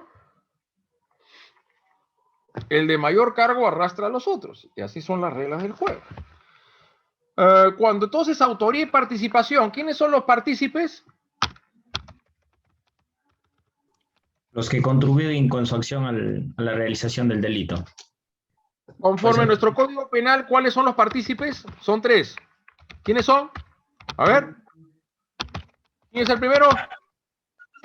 Cómplice primario, cómplice secundario y la investigador.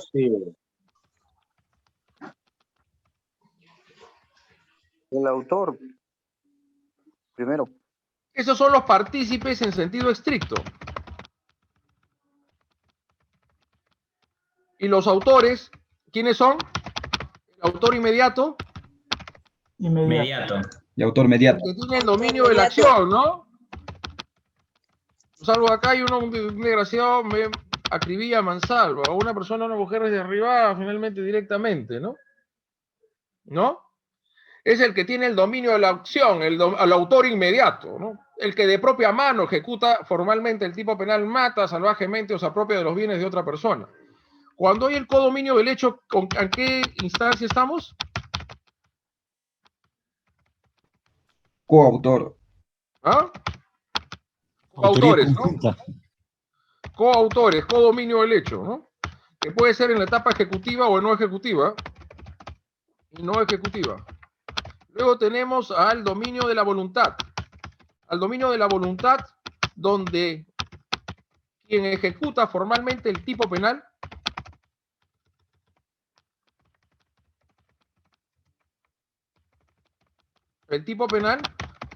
está incurso en una causal de inimputabilidad de ¿qué más? ¿Cómo se llama esta? Autoría mediata, ¿no?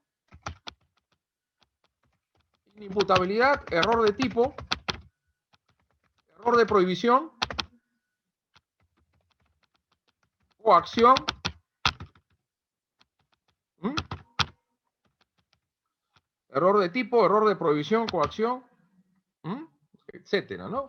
Y lo que son los aparatos, autoría mediata por aparatos organizativos de poder.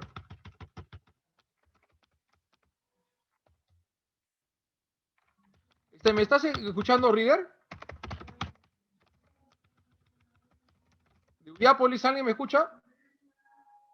Sí, doctor. ¿Cómo está, doctor? ¿Habría posibilidad Sí, le de logro escuchar. que quede grabado en un registro, en un archivo, lo que estoy apuntando en el chat? Sí, doctor, queda en lo que es la grabación. Si tú lo puedes acumular, lo puedes condensar en un archivo, sería fenomenal. Ok, entonces, participación en sentido estricto es instigador, cómplice primario y secundario. No se olviden que para distinguir el cómplice primario y secundario, la teoría de esencialidad o de los bienes escasos, y el instigador es el que determina a otro la comisión de un acto luctuoso. Si tú tienes un delito de sicariato, de seguro tienes que tener al mandante y mandatario, el que ejecuta formalmente el tipo penal y mata a otro a mansalva y lo acribilla a balazos, es el sicario y él interviene como autor en el acto luctuoso. Y la persona finalmente que le encargó ello y que le dio el billete o le prometió finalmente la recompensa, se llama el instigador, ¿no? ¿Ok? En el caso finalmente de los delitos especiales, ¿cuáles son los delitos especiales? A ver, ustedes saben, al toque. Delitos especiales propios e impropios. ¿Ah? Y luego quedó en el aire. ¿Cuáles son los delitos que son perseguibles por cierto grado de tramitación distinta? Concurso de delitos sujetos a distintos trámites procesales. Se seguirá de acuerdo al que corresponde el delito con la pena más grave, ¿no? Aún nos quedamos ahí, ¿no? Por querella, el querella puede haber una acción penal pública y acción privada a la vez. Puede ser, sería el caso del proceso inmediato, un flagrante y lo que no es flagrante, y también hay otro delito que se le está cometiendo ahí. Delitos especiales propios, aquellos que se requieren finalmente identificar un sujeto dentro de un ámbito de una institución. A partir de esta institución, finalmente, que se le liga finalmente con la posibilidad de poder acceder formal, o mejor dicho, social y normativamente al objeto material del delito, como el caso de peculado, malversación de fondos, colusión ilegal y negociación incompatible con el cargo. Los partícipes finalmente responden por el mismo delito. Estos son delitos que el autor solamente puede ser un funcionario o servidor público en el ejercicio de sus funciones. En el caso de los partícipes, ¿puede ser cualquier persona? ¿Partícipe puede ser cualquier persona? Un extraneos o un intraneos no cualificado puede finalmente ser cómplice de un delito de peculado, por ejemplo, el delito de colusión ilegal. Sigue rápido, no son de participación. Sí, doctor. Con respecto al principio de unidad en el título de la imputación. Sí pueden, doctor.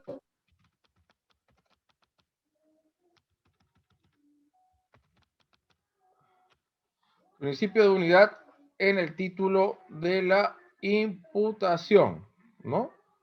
Entonces, todos tienen que ser sometidos bajo el mismo tipo penal. Bajo el mismo tipo penal.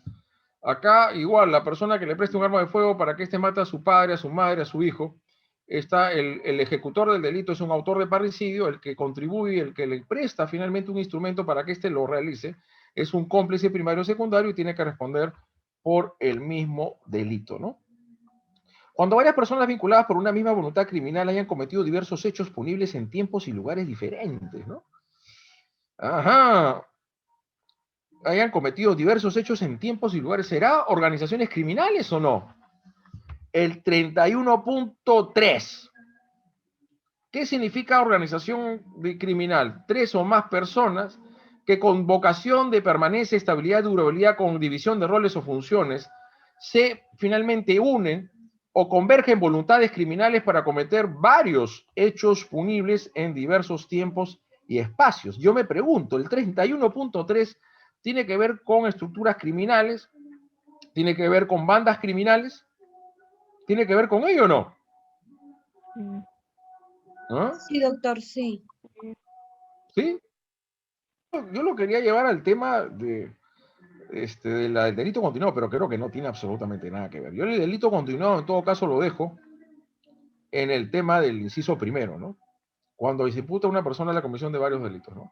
Cuando se imputa a la persona la comisión de varios delitos, yo lo dejo tanto como delito concurso ideal, concurso real, y como delito continuado.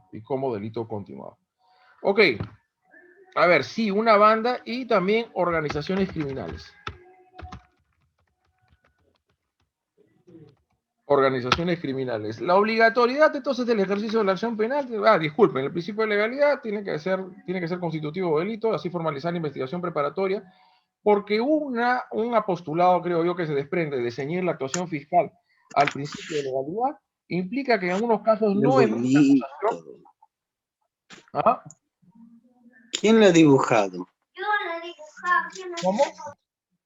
Disculpen. El ruido. Apaguen sus audios, por favor. Sí, alguien creo que quería comentar algo. Disculpe. ¿Alguien quería comentar algo? No, doctor, si interfirió el audio de algún compañero. Hubo una interferencia, no hay problema.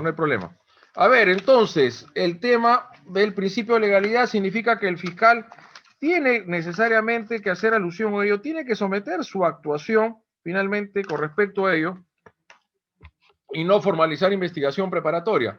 En el ámbito, luego de haber culminado la investigación preparatoria, el fiscal tiene dos alternativas, ¿no? Una es ¿cuál? ¿Cuáles son las alternativas que tiene? Acusa, la primera es acusa. La acusación. La primera es acusar. ¿Y la segunda opción cuál es? Sobreseer. La segunda es el sobreseimiento de la causa. ¿Cuándo es que el fiscal tiene que solicitar el sobreseimiento de la causa? Cuando no cuenta con elementos suficientes para formular acusación. ¿Cuáles son finalmente los presupuestos para para requerir el sobreseimiento de la causa?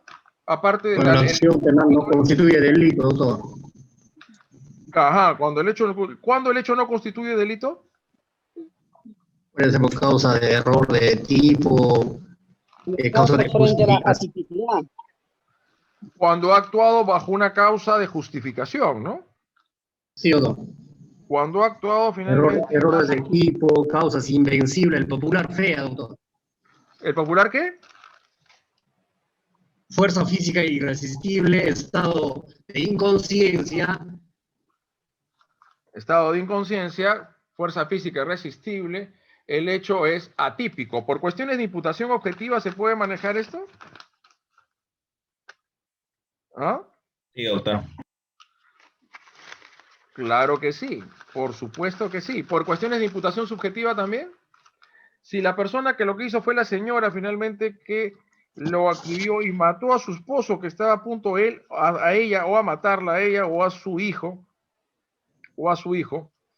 en este caso, ¿cómo se llama esto? ¿Cómo se llama esa institución?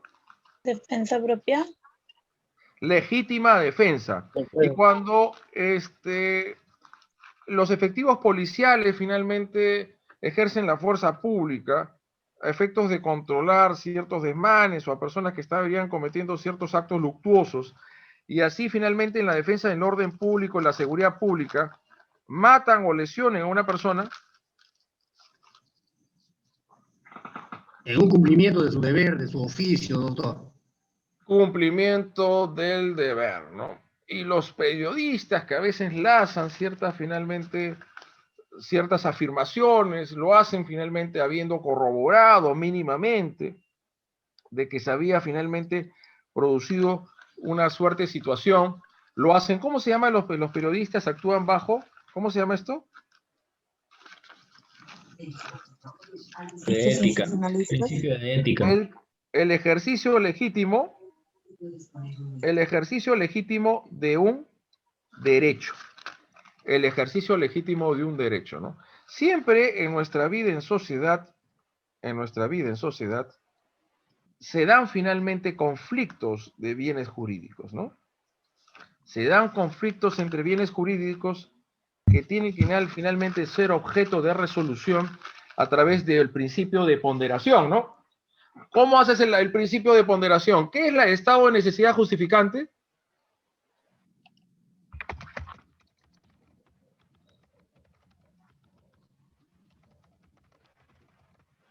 A ver, ¿quién me desarrolla lo que es el estado de necesidad justificante?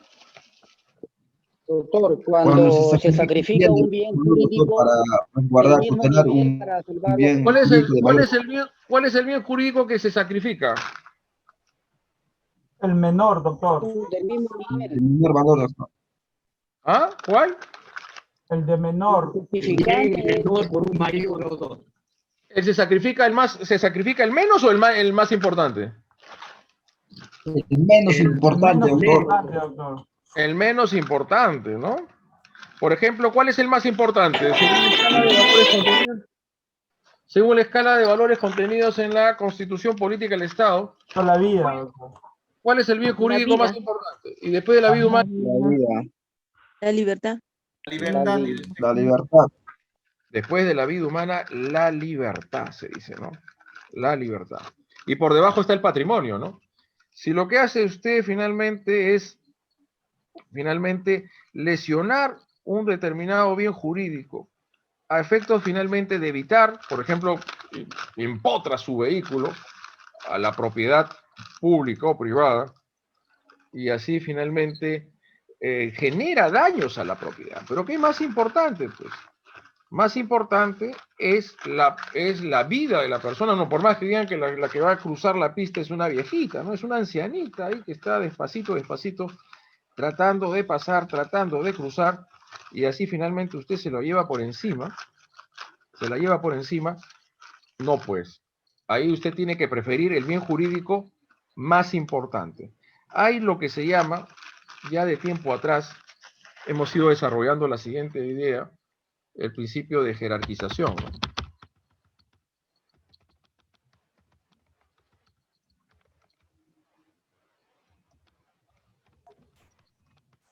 El bien jurídico. Cuando se produce esta colisión, hay que preferir el más importante sobre el menos importante, ¿no?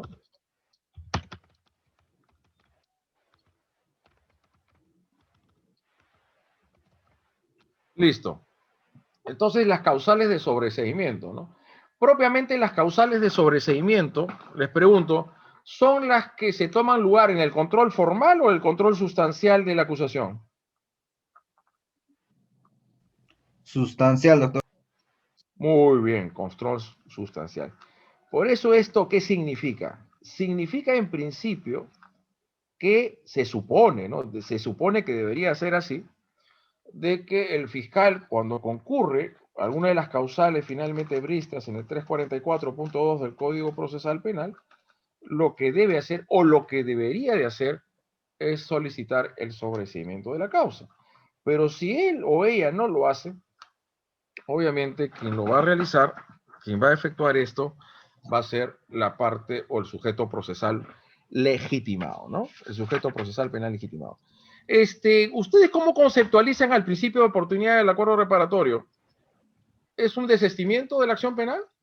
Cuando el fiscal dispone la abstención del ejercicio de la acción penal, ¿es porque se está desistiendo? No, no se puede desistir. ¿Qué significa la disposición de abstención del ejercicio de la acción penal?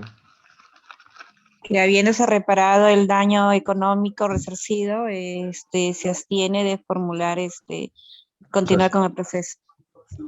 ¿Y esa abstención del ejercicio de la acción penal es revocable o irrevocable?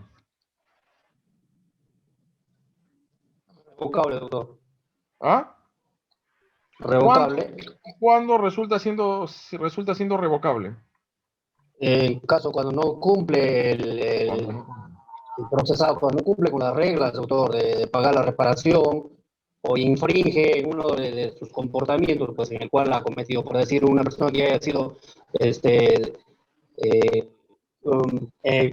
conduciendo su vehículo en estado de ebriedad y el cual pues le prohíben, le suspenden por un año y reiteran al hacer eso y por lo tanto se revoca esta resolución, ¿no? Sí se puede revocar entonces, ¿no? Sí, doctor. Sí, al incumplimiento del incumplimiento de la regla de conducta. A ver, ¿ustedes entienden que el principio de oportunidad es una suerte de conciliación? ¿O es una transacción? Yo creo que sí, Como doctor. conciliación, doctor. Es un acuerdo entre las partes procesales. En todo momento del proceso se puede pedir. ¿Ah? A causa de una conciliación podría ser, doctor. Como una conciliación. Y lo que en una conciliación los sujetos procesales o las partes tienen plena disponibilidad por el objeto del proceso, ¿no? Doctor, buenas noches. Mi nombre es Ana Cecilia. Para mí el principio de oportunidad es un acuerdo ante ambas partes. Es un acuerdo, ¿no? Es un acuerdo que arriba, ¿no? Exacto. ¿Es una suerte de negociación que llega? Sí. O sea, sí, si una UIT en un principio de oportunidad en estado de ebriedad pasa sobre el límite donde se encuentra la tabla y es 4.400, son 4.500, no me recuerdo eso, el fiscal en ese momento puede pedir, ¿no?, ese monto, pero está el Ministerio de Transporte y Comunicaciones cuando puede decir, no, que pague 800 o 1.000 soles. Es un acuerdo entre ellos y entre ambas partes también. Si el imputado no tiene económicamente no está bien, ¿no? Entonces yo no puedo pagar esa cantidad, yo puedo pagar 500, 600, 700. Es un acuerdo ante ambas partes. El principio de oportunidad es un relajamiento, puede significar, o lo podemos encontrar como un relajamiento del principio de legalidad. Es un relajamiento del principio de legalidad, porque conforme el principio de legalidad significaría que todos los delitos deberían ser perseguibles, ¿no? Porque acá el delito sí se cometió, ¿no? Sí se cometió. ¿Ah? Sí.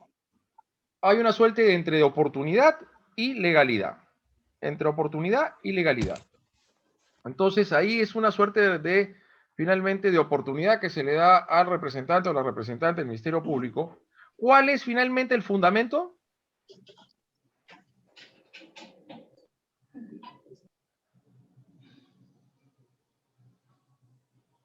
¿Cuál es el fundamento?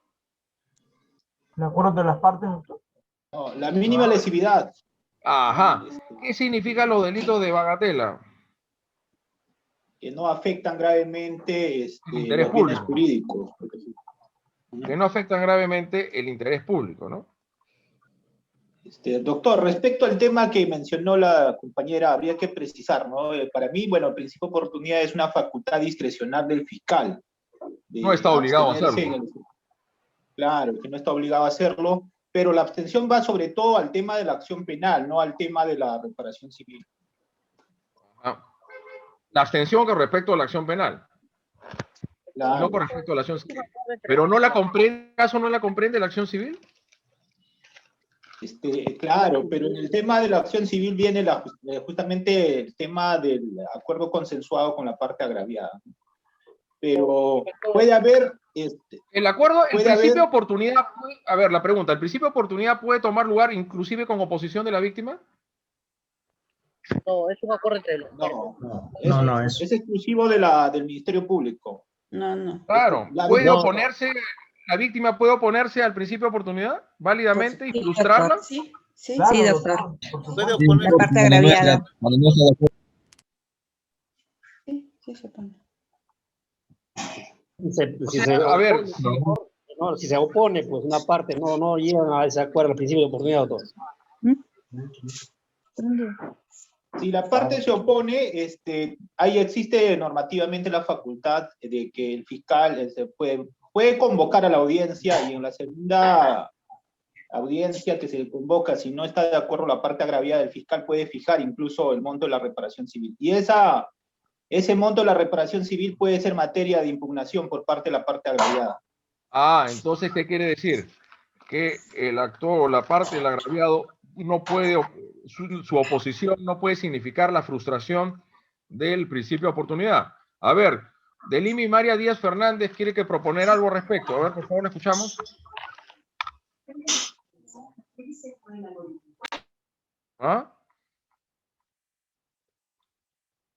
A ver, ¿hay una persona que quiere participar? Doctor, buenas noches. Le saluda la abogada Esther Márquez. Con respecto, cuando nos citan a la diligencia de principio de oportunidad, el fiscal cita a ambas partes, agraviado y denunciado. Entonces, si se presenta a la diligencia la parte agraviada, este acto se celebra con ambas partes y con la opinión de ambos. Es justamente el debate para llegar al acuerdo del monto propuesto, ¿no? Para poder así arribar al principio de oportunidad. Si hay acuerdo de partes, se celebra el acta correspondiente. Si hay desacuerdo, también se celebra y continúa el proceso. ¿Por qué? Porque hay presencia de la parte agraviada. A la ausencia de la parte agraviada es que es el fiscal quien representa al agraviado en este caso, ¿no? Y puede negociar, digámoslo así, con la parte, la otra parte que es la parte investigada, ¿no? Bueno, o sea, puede llegar a un acuerdo aunque no esté presente el actor civil. Mejor, disculpen, el agraviado. Sí, porque si está el agraviado debidamente notificado, él no podría, sí, pues, ¿no? Digámosle, presentar su desacuerdo en fecha posterior, porque fue debidamente notificado. No podía presentar queja ni nada, porque ya fue debidamente notificado y el fiscal contando con la cédula de notificación es que él puede tomar la representación en ese acto que se ha convocado a todas las partes. ¿Y el acuerdo reparatorio puede promoverse sin la voluntad de la víctima? No. Yo creo que queda ahí totalmente desechada esa posibilidad, ¿no? No se puede. Ajá. Si la acción penal hubiese sido ya promovida, el juez de la investigación preparatoria previa de audiencia podrá, a petición del Ministerio Público, con la aprobación del imputado y citación del agraviado, dictar auto de sobreseimiento con o sin las reglas fijadas, ¿no? Esta resolución no será impugnada, salvo en lo cuanto el monto de la reparación civil, si ésta se fijaba por el juez ante la inexistencia de acuerdo. Miren lo que dice. Ante la inexistencia de acuerdo entre el imputado y la víctima, el monto de la reparación civil puede ser que se dicte sin finalmente acuerdo entre la víctima y el imputado, ¿no? Dice, el monto de la reparación civil, si ésta es fijada por el juez ante la inexistencia de acuerdo o respecto a las reglas de impuestas, puede ser objeto de impugnación.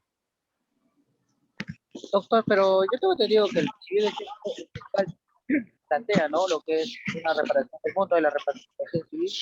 El abogado defensor trata de que esta reparación civil sea menos, pero si bien es cierto, el juez valora, ¿no? Los daños causados y ese monto al que se basa el juez. ¿Sobre el monto que ha fijado entre la víctima y el imputado? Claro, yo tengo entendido eso, ¿no? Si no, ¿puede ser que no lleguen a un acuerdo la víctima y el imputado sobre el monto de la reparación civil? No, doctor, creo yo en esa parte, hablando del tema de conducción, estado de ebriedad, estamos tocando ese tema, yo creo que están establecidos ya el monto de la reparación, salvo en otros casos tal vez, porque de acuerdo a la tabla del dosaje etílico, pues es la reparación. No sé si están de acuerdo. Ah, bueno. Pero es que tampoco, doctor, yo creo que tampoco es lo mismo manejar en estado de ebriedad a causar un daño, o por ejemplo, un daño, el monto de la reparación civil es mayor, ¿no? Ah, claro, cuando hay daños, claro, tiene razón. Cuando no hay daños. Doctor, ya está en la tabla fijada, ya, pues, ahí ya, en la tabla de la alcoholemia. Tiene razón. O sea, bueno, punto de vista. Doctor, disculpe, una pregunta, no quedó claro si es que la oposición de la agraviada frustra un acuerdo de principio de oportunidad. ¿Se puede frustrar si no está de acuerdo la agraviada? Yo creo que no. Doctor, No se frustra. O sea, ¿no puede haber principio de oportunidad si la víctima no está de acuerdo? Sí puede haber. Esa es la pregunta, ¿no? Doctor, yo creo que no